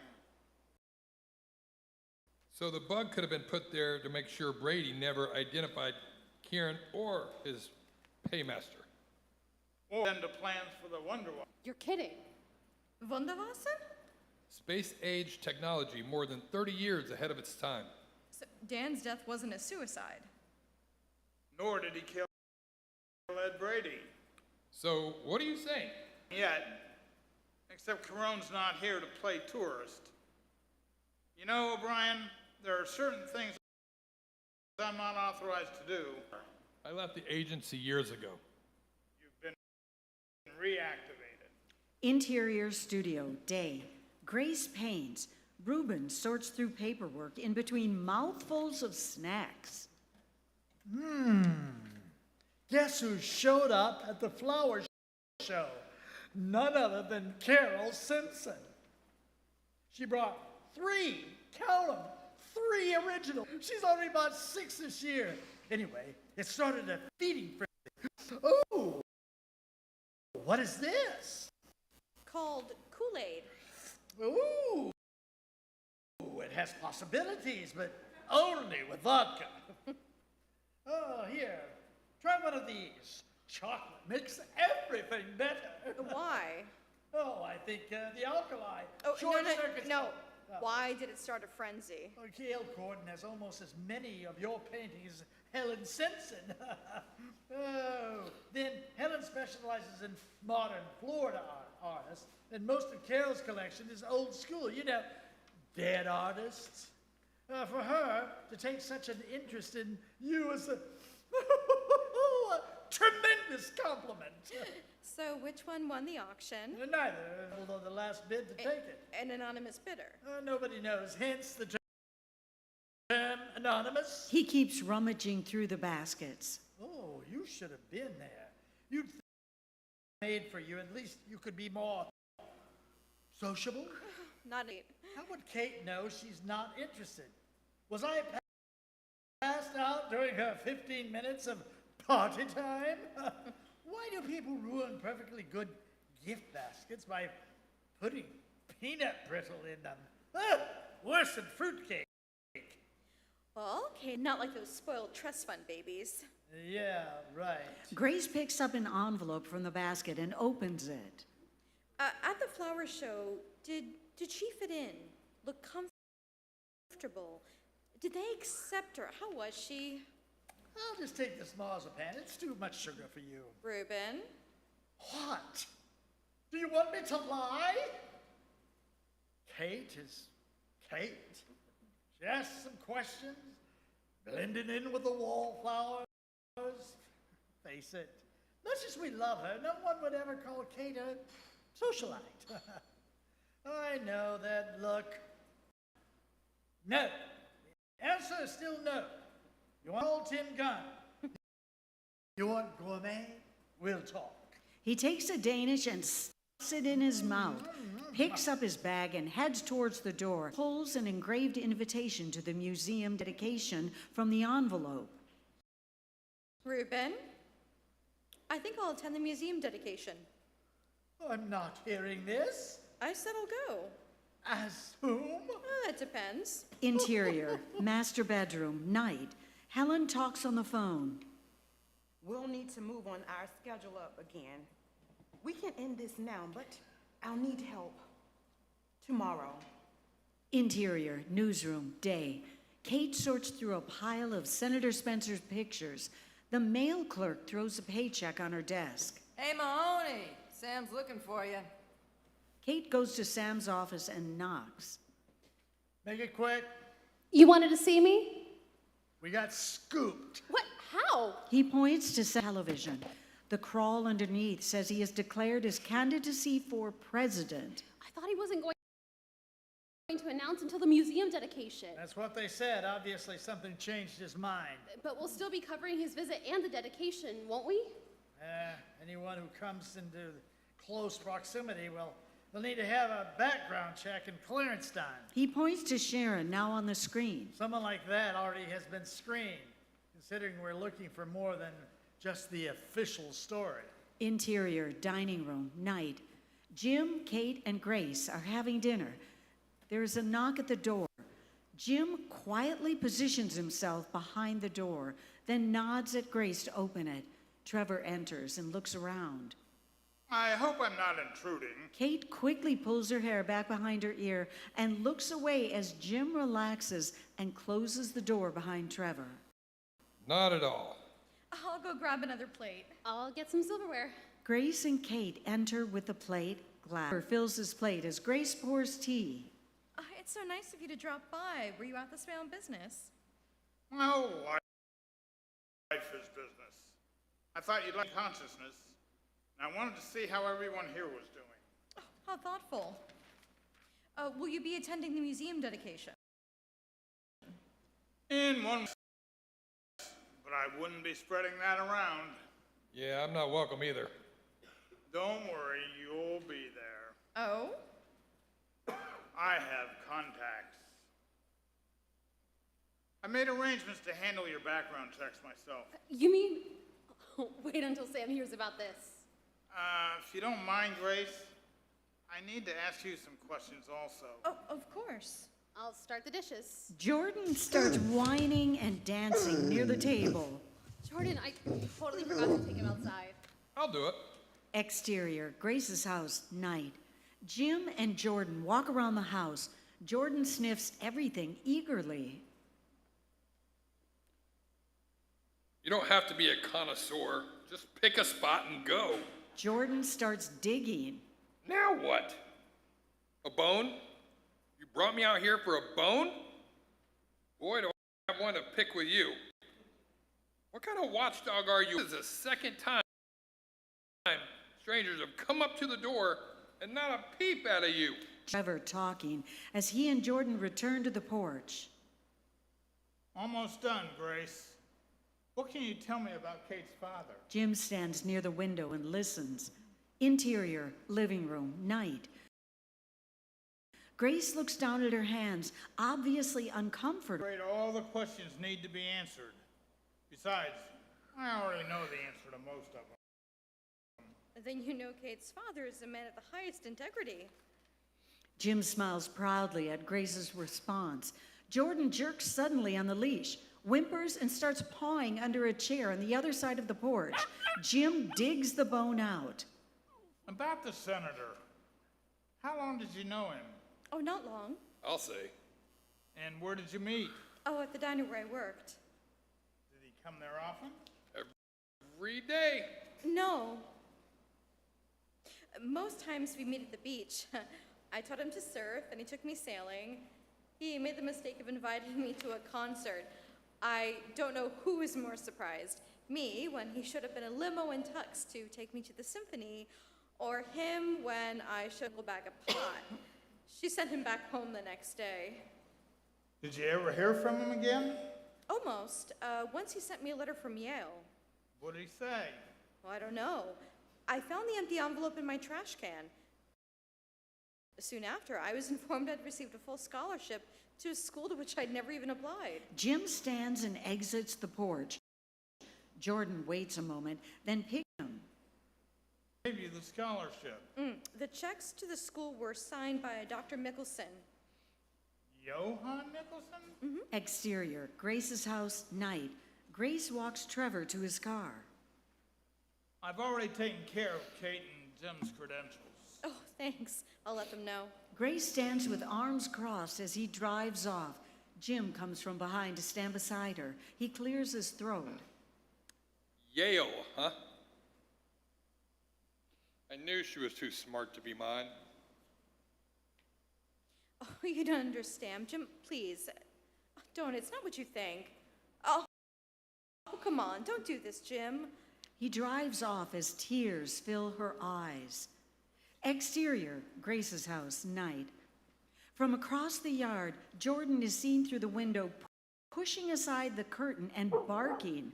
A light goes on in an upstairs window. A figure in black turns back and disappears into the trees. Kate looks out the downstairs window with Jordan. A fat raccoon waddles past the porch steps, the curtain back into place, and scratches Jordan behind the ear. Satisfied, Jordan lays back down to sleep. Moments later, comes down the stairs, slowing as she sees a light coming from the kitchen. Kate is poring over newspaper clippings. Grace almost turns back. Your tea will get cold. I thought a little chai might help us both. Thank you. How much did you hear? Enough. Oh. It's okay.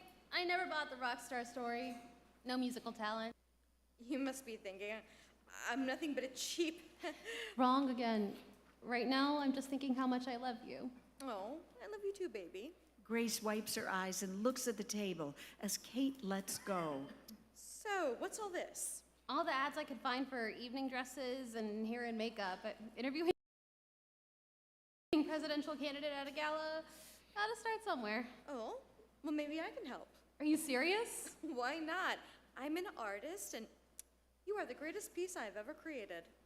Exterior, street, day. In and out of several shops with an ever-increasing number of bags. Interior, Grace's house, day. An intruder goes first to the living room. The seascape that had been on the wall has been replaced by a different one. The intruder looks around a bit more and then heads to the studio. The intruder cracks open the door. Gloved hands flip through various canvases. Exterior, street, day. Kate and Grace carry several bags as they walk down the street in an exclusive, quaint shopping district, stopping every so often to window shop.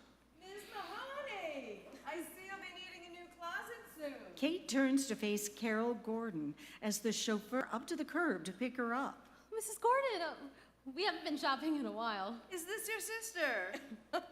Not quite, but we're close. I'd almost forgotten how much I love shopping. Now I'm on my way to the Orly salon to get a manicure and a pedicure. You must try them. I'll set you both appointments for tomorrow, my treat. Oh, that's really very nice of you, Mrs. Gordon, but really... I won't go for an answer. Just on all day. There's an excellent masseuse, and no one can match Ysela when it comes to hair. I'll have the call you at 8. Interior, Orly Salon, day. Exterior, Army Artillery Range, today. Grace sits under a hairdryer while Kate enjoys a pedicure. Kate's phone rings.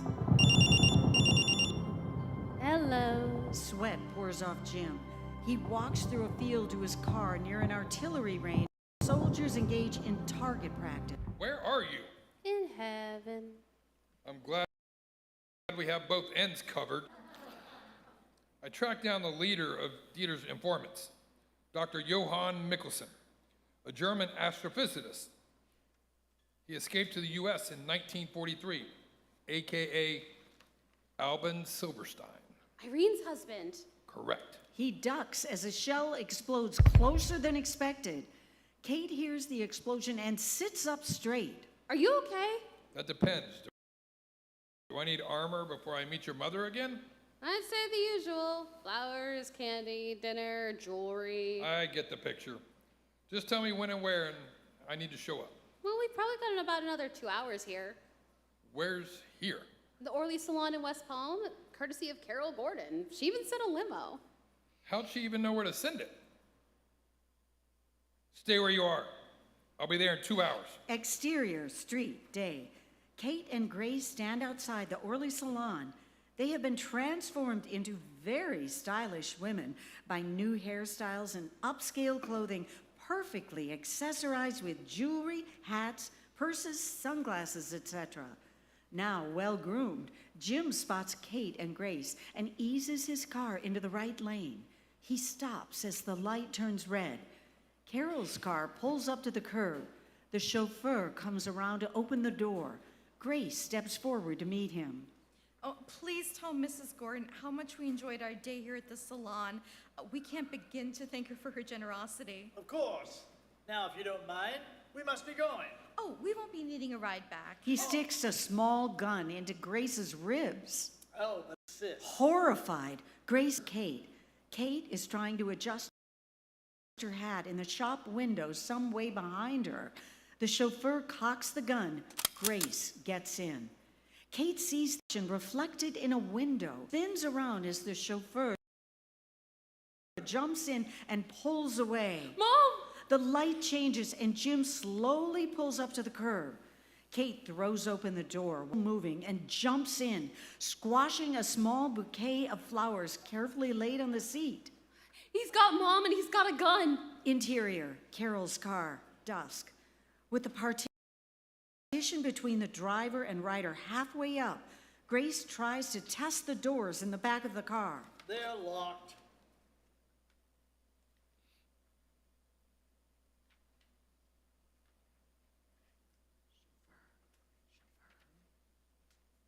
Sorry. Oh, I'm so sorry. Where is it? I don't know what you're talking about. Fine. Interior, Jim's car, evening. Jim points to the glove compartment. Field glasses in there. Kate opens the compartment and takes out the glasses. He's heading towards the house. Exterior, Grace's house, night. Night is falling as Carol's car turns into the driveway at Grace's house. The chauffeur gets out and draws his gun before letting Grace out of the back seat.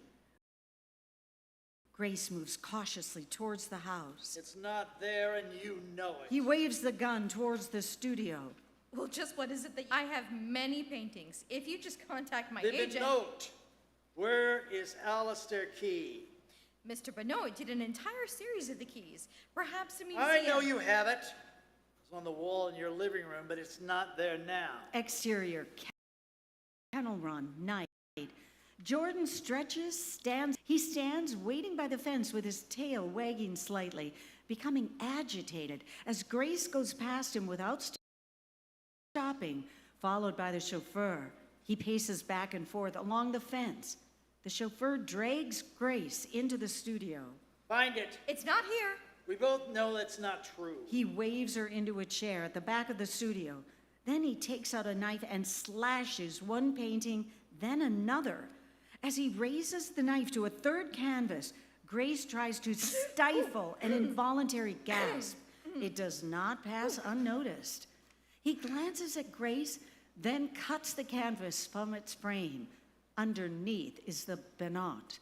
He cuts it out, rolls it up, and sticks it into an inside coat pocket. Where are the other pieces? I'll ask you one more time, where are the others? The chauffeur throws Grace the easel, holding the partially finished moonscape, and waves his gun. All right. Take your easel, paints and brushes. It's a beautiful knife to work on a moonscape, don't you think? Exterior, beach, night. The tide is coming in as Grace carries her easel and paints down to the chauffeur follows close behind with the canvas.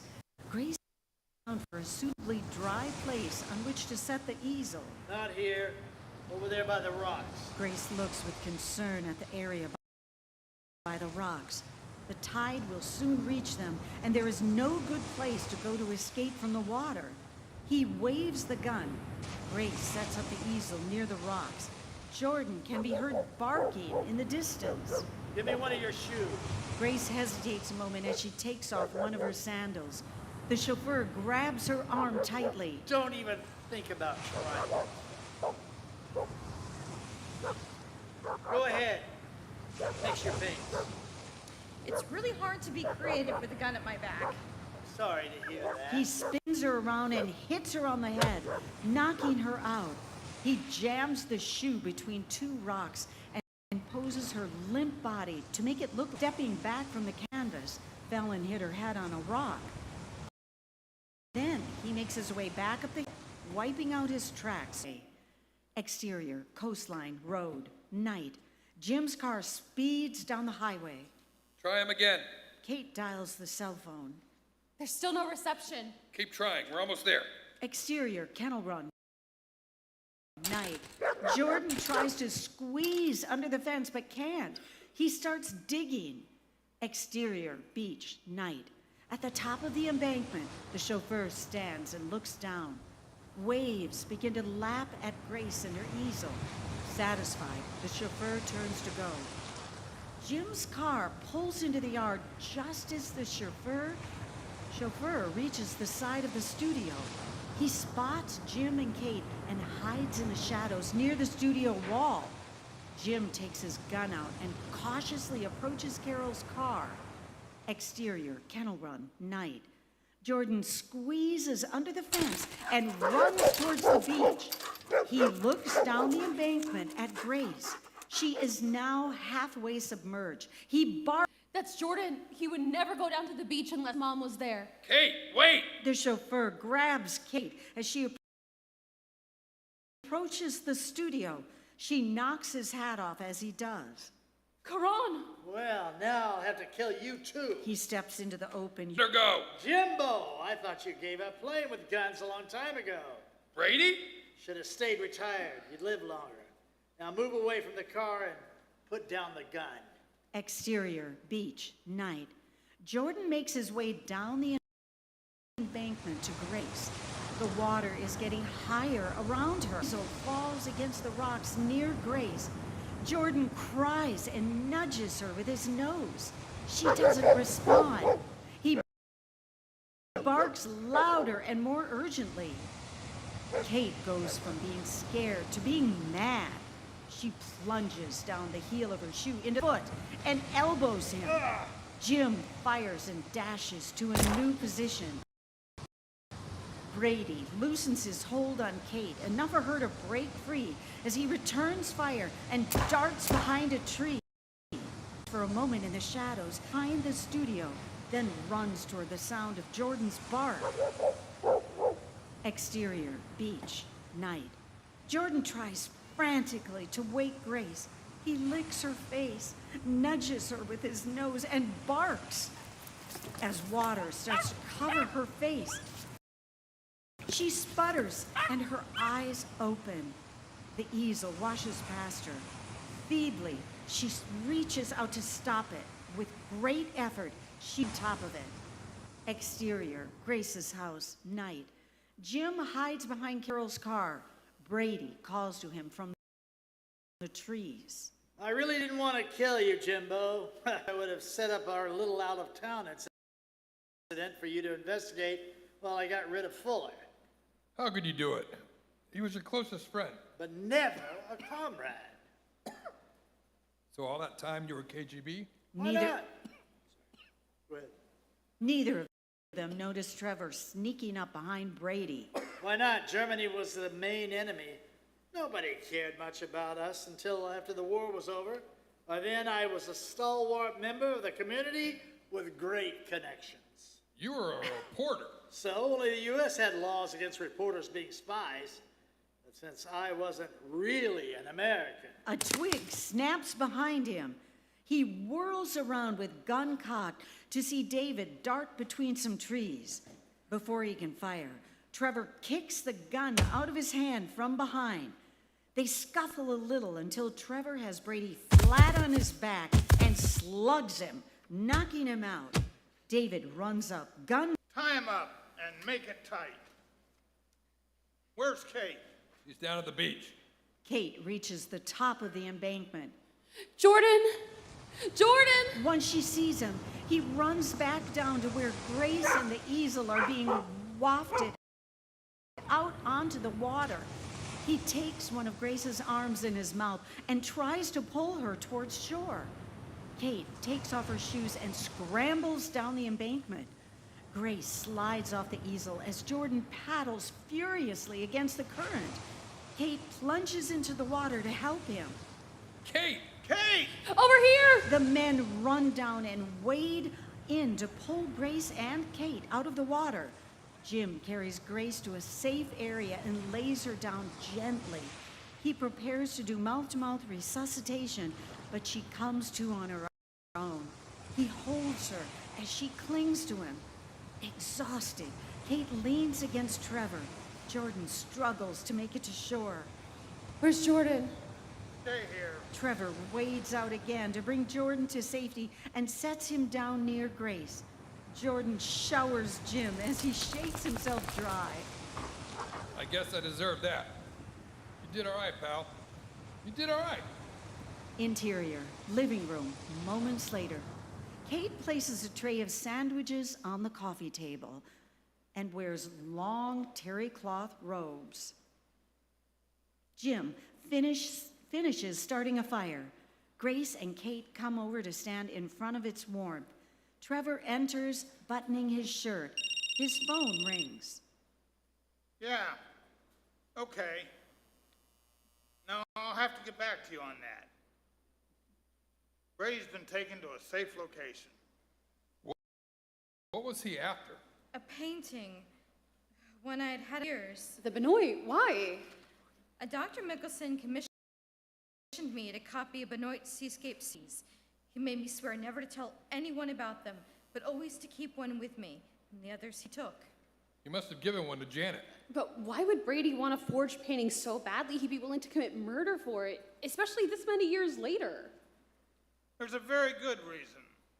But what we really need to know right now is if Grace Mahoney is willing to be revealed as Jamie Stillwater. If you're asking Grace to be a target for the rest of her life, I would think she has a right to know why before she makes that decision. She's already a target. But why? Mickelson was a lead scientist on Nazi plasma silent propulsion experiments. He didn't want to destroy the research, but he didn't trust anybody's military with it either. So he hid it. And now, KG Nazi remnants, in addition to our own people. I assume you have discovered where? Discovered Mom. Grace under fire. Grace walks over to where the painting used to hang, a new one taking its place. Tell me what I need to do. Exterior, Simpson Estate, night. A red carpet welcomes arriving guests. On the steps to the Great Hall are a podium, mic, and two draped easels showing renderings of the new musings are displayed in groups throughout the salon. At the top of the step, Helen graciously greets guests as they arrive. A car pulls up. An agent dressed as a chauffeur gets out and holds the back door open for Janet and Ben Bowman. Trevor watches them arrive as he closes his cell phone. They are escorted into the house. He makes his way over to Jim. Grace is on her way.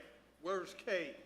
Runs to Kate, beautifully elegant, conversing easily with a society couple while Henry takes pictures of them. Kate catches Trevor's eye and gives him a shy smile as she moves on to the next couple. Trevor does a double take and follows her with his eyes. Another car drives up. Reuben gets out with Carol Gordon. Eh. I sure hope you're right. Good evening, Reuben. Oh, Mrs. Simpson, I know tonight is going to be simply fabulous. How kind. I wasn't aware you were bringing a guest. I couldn't find my invitation, and there seems to be a problem with my car. You can only imagine how beside myself I was trying to figure out how to get here tonight. Oh, I can. Reuben was kind enough to offer me a ride. Where's that wonder sommelier of yours? I can't wait to see what he's pulled for tonight. He has a special vintage claret set aside from my Nods towards a small roped-off area. Reuben moves on. The vintage arsenic is over there. She nods in another direction. Carol smiles cattily and moves on, exchanging a look with the sommelier as she passes. Trevor and Jim watch another car pulling up. They're here. Kate positions herself unobtrusively along the red carpet. David, dressed as a chauffeur, comes around to hold the door for Grace. Henry checks his camera, then snaps several photos as Grace makes her way up the red carpet to Helen. Miss Stillwater, I'm so happy you could join us. Interior, Simpson Estate, night. Ladies and gentlemen, if I could have your attention, please. I am happy to announce that Jamie Stillwater has made it possible for us to acquire the entire series of Benoit's lost work, The Keys. 4 paintings are unveiled, including the ones and Janet's houses. A ripple of excitement runs through the crowd. They begin to clap. You will be able to view them later this evening in the West Wing of the Grand Salon. Helen and Grace pose together for Henry. Kate joins them for a few shots. Then, Helen motions to Celeste, an athletically built woman in her 30s. Celeste will show you where you can freshen up before dinner. Kate and Grace follow Celeste down a long hallway. Celeste opens a door, and Kate and Grace enter a comfortably looking room. Beverages and canapes are on a buffet and are on one side of the room. A small bathroom leads off the other side. Celeste enters behind them and locks the door without them seeing. She motions to some couches. Please, make yourselves at home. My dear guest, I am delighted you could be here tonight. Please join me in welcoming our special guest and future president, Senator Joseph Spencer. While everyone's attention is on the podium, attendants drape the paintings and to the east wing. Unseen, Carol follows and waits for the attendants to leave. The sommelier follows her in and hands her a glass of wine. Make sure he gets them all. Kate hears the roar of the crowd and heads towards the door. I need to get out there. I must ask you to stay here. But I need to cover the senator. Steps are heard. Celeste takes out a small gun. For your own safety, I must insist. As Kate looks furtively at the door, Celeste shakes her head. The footsteps sound closer, then stop outside the door. The doorknob jiggles a bit as the lock is jimmied open. Celeste motions to Kate and Grace to be quiet and sit down. They do so warily. As it opens, Carol Gordon enters and looks at the buffet. Mrs. Gordon, you shouldn't be here. Why, Kate? How very ungracious. What a surprise to see you here. No surprise at all. You know, I used to come here all the time for parties and remembered this lovely suite. It's just what I need. It's strategically located, you know. It leads to a safe room under the stairs. Actually, more of a passageway. I'll show you. Celeste comes out of the shadows with gun cocked. I don't think that's a good idea. Oh, but I do. Carol fires the gun with a silencer on it from inside her bag. Celeste crumples to the floor. She wouldn't let us leave. Oh, I know. Security can be so inconvenient. Don't you agree? Well, she won't be stopping us now, so shall we? Kate reaches for the door. Carol takes the gun out of her purse and waves it towards the bathroom instead. No, Kate, my dear Kate. But I didn't plan on you being here, but since you are, now do as I say. Why are you doing this? Because a dead artist is worth more than a live one, of course. He steps into the room from the bathroom, carrying 4 canvases rolled. One way to look at it. Reuben? You have all of them? I've got 4. If there's more, I don't know about them. By the way, Kate, since nice hair for a change, maybe a little redder on the highlights, but good cut and styling. Should have gotten that contacts long ago. Well, now that we've established the Kate corpse, shall we? Reuben leads Kate and Grace into the bathroom where the safe room door stands open. Carol takes the key from Celeste's body, locks the door, and steps over her to bring up the rear. Reuben, Kate, Grace, and Carol descend a stairway into the wine cellar bottom. When Carol is close behind her, Kate elbows her in the pelvis and wrestles her for the gun. Grace pushes Reuben down the stairs and starts hitting him with her shoe. I trusted you! Kate and Carol struggle back and forth on the stairs. The gun drops over the side. Reuben drops the gun. Grace grabs them. Shoot them! Mom, run! Grace stumbles towards the gate. Reuben points the gun at her but doesn't fire. Kate and Carol roll on the floor. Carol begs for Grace. She grabs the canvases and tries to wrestle them out of Grace's hand. Give me those! After a short struggle, Carol pushes Grace down and wins the canvases. She grabs the gun from Reuben. Give me... Carol dashes towards the gate where the sommelier waits with a boat. She aims at Reuben and she goes, but a leg trips her. The gun goes off harmlessly as she falls. Guns drawn, Trevor, Jim, David, Alphonse, Irene, and 2 agents come out of hiding. Carol drops her gun. Reuben grabs the canvases from her, lights them with a match, and throws them in an empty barrel to burn. The sommelier speeds away. No! Trevor keeps his gun off her. Irene steps forward and slaps Carol hard across the face. That is for killing. Be thankful I don't have a gun. Trevor pulls Kate to her feet and gently puts a stray strand of hair back behind her ear. You all right? Good. Then if that little tango didn't do you any harm, maybe you can save me a dance? 2 soldiers stand guard outside Helen's study as Trevor leads Kate, Grace, and Jim to the door. Trevor nods to the men and they open the doors. Inside the study, Helen, Irene, Janet, Ben, Senator Spencer, and General Hart, 50s, are waiting for them. Senator Spencer comes over to the group. Grace, it's been a long time. How are you? To be honest, I am not quite sure. Hopefully this will help, but it can't be repeated. He motions to General Hart. Please, be seated. The women sit. The men remain standing. Irene points a clicker at a big screen. Black and white footage of Michelson and other scientists at work at Reese, Hitler visiting, ruins of Der Glock, etc. play on the screen.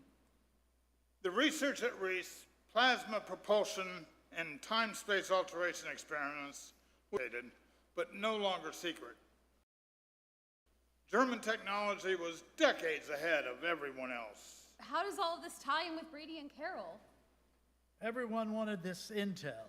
When Brady realized Dieter was Mickelson's go-between, he tried to intercept the last shipment. Dieter made it before defecting. Exterior, Simpson Estate. Flashback, 1944, night.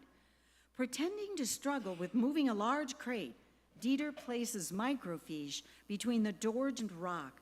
Young Rudy watches through the long lens of his camera. While Brady and Dieter fight, Rudy retrieves the film without being seen and withdraws to a safe distance to take pictures. Realizing he'd been discovered, Mickelson changed his procedure. Instead of putting intel on the back of the painting, he used microfiche. We had a man in place to receive the drop. Interior, Simpson Estate, night. Return to scene. The study door opens. Rudy enters. Rudy! It wasn't until Fuller was killed that we realized Brady murdered Dieter and Carol was his KGB paymaster.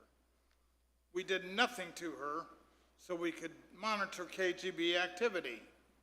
Mickelson continued his work with NASA, some of which we still can't discuss. How the KGB found out about it, and Mickelson became a target again. On the wall screen, images of NASA workers appear, and Rudy's son works side by side in a lab. Using Rudy's son as a go-between, he had Rudy document his work on microfiche before he was killed. Rudy, I'm so sorry. We leaked that the film was split among the 4 Benoits. He knew others would come looking for them when their own research reached an impasse, and we would know what they were working on. The sommelier, they got away. Yes, handles that. The information was destroyed. Reuben hurries into the room with a glass of wine in his hand, followed by David. I'm sorry I'm late. The door Gestapo wouldn't let me in. What'd I miss? You stinky little overstuffed weasel, you traitor! Ah, He worked for us tonight. yes. Your response had to be real so Carol wouldn't suspect a setup. Celeste. Her vest stopped the bullet. 4 masterpieces up in smoke. I can assure you, Miss Mahoney, all the original paintings are safe. She presses a button and the panels on one of the study walls pull back to reveal the 4 paintings. Interior, Sam's office, day. Sam reads a copy of the paper as Kate sits on the side. The cover shows a big picture of Grace, Helen, and Spencer. So, the elusive Jamie Stillwater's first public appearance, and we got the scoop. Ah, nice work, Mahoney. I did have a little inside help. Now that Megan's back, you're officially off the society page. You are now a feature writer. How about starting with the demise of the social icon? Some stories are better left untold. For now. The end.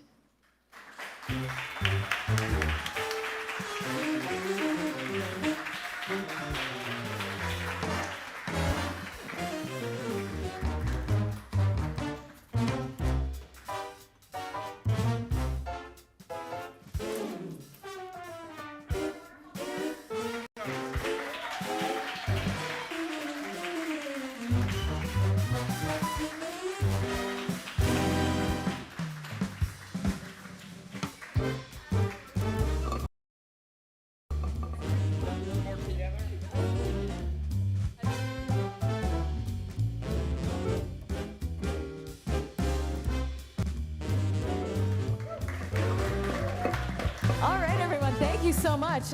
We're gonna call Tina Sacco up on stage, our wonderful screenwriter, to, yes.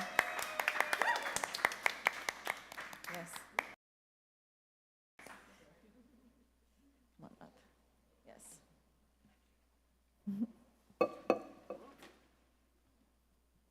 All right, as she's making the stage, think of all your burning questions about the plot, the characters, the inspiration.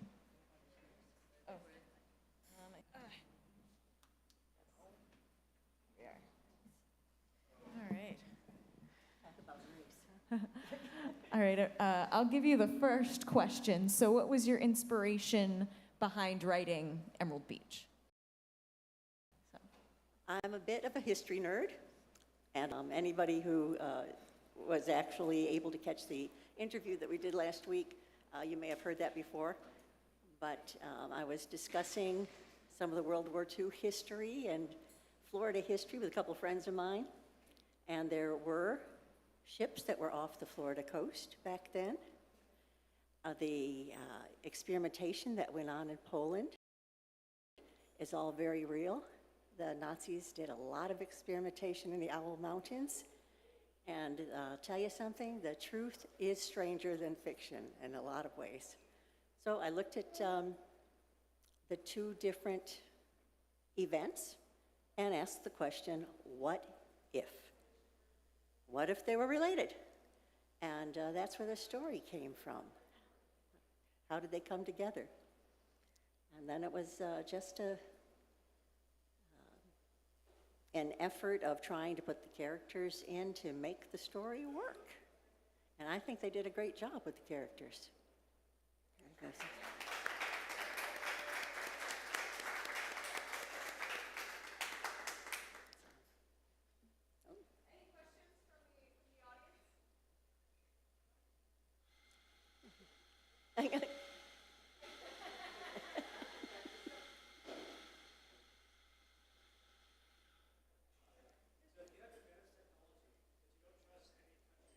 Right.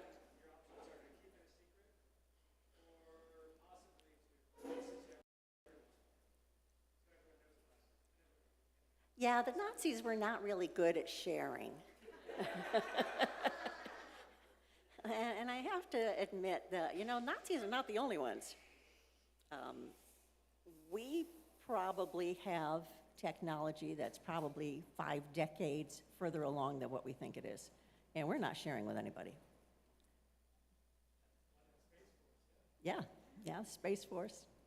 And I think our friends over on the other side of the pond also have a lot of technology we don't know about. But there's so many fascinating things that are going on in science, technology, and there's so many mysteries still, different things that happened in history that there's just hundreds of thousands of untold stories. And if you're looking for something to write about, just do some research, and there's all kinds of questions you can ask, all kinds of situations that have happened or that are real. National Geographic has not run out of stories in, over a century? And yeah, they're out there. Just grab one and grab another one and just knit them together.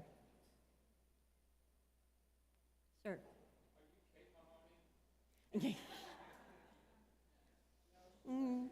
No, I'm probably more like Irene.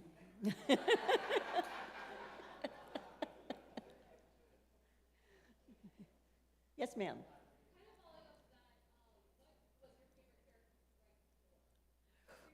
Ooh. My favorite scene was at the flower show with Carol and Helen. I can just picture them with their little catty smiles, just nodding and talking to everybody. Hello, how are you? And you little rat, And I love that. And then Irene.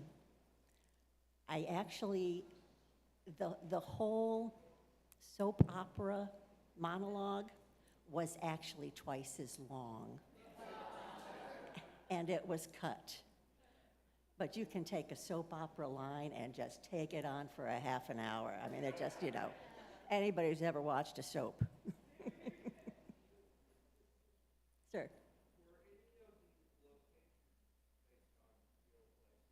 Yes.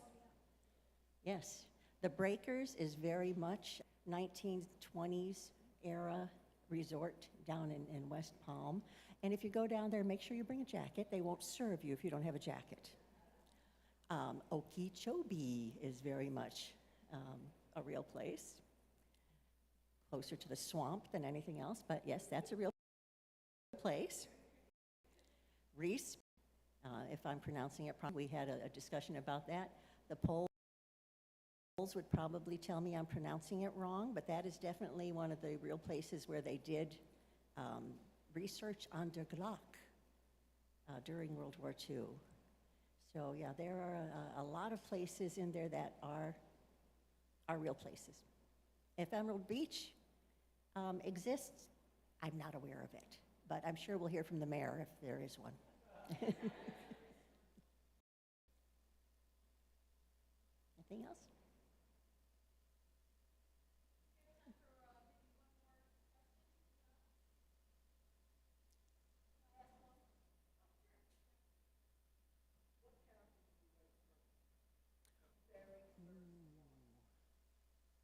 The very first character. That would be probably Dan Fuller was the first one. Yeah, because he's the one that kicked it off by finding the body and setting the World War II, the 40s scene and being just the old crusty, just man of few words. Yeah, I think Dan was the first one, but I absolutely love Irene and Carol. They're my girls. And I love Reuben. Reuben was so much fun to write. And yeah. Oh. Thank you so much for sharing your beautiful script with us. So this is signed by the entire cast, presented by all the lines. So nice of y'all. Oh, this is great. Thanks.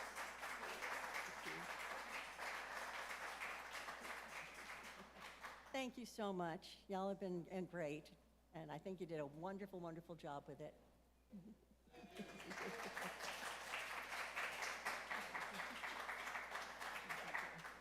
Thank you all again for coming out to Next Step Screenplay Series, and to those who are tuning in from on our YouTube channel. We do this the last Monday of every month. So next month is Kingdom City by Michael Rembert, a very different type of, it's comedy. It involves animal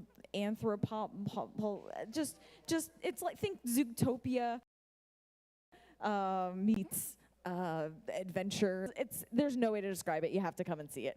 So we'll see you all, and thank you all. Have a great night and get home safe. And thank you, Banks.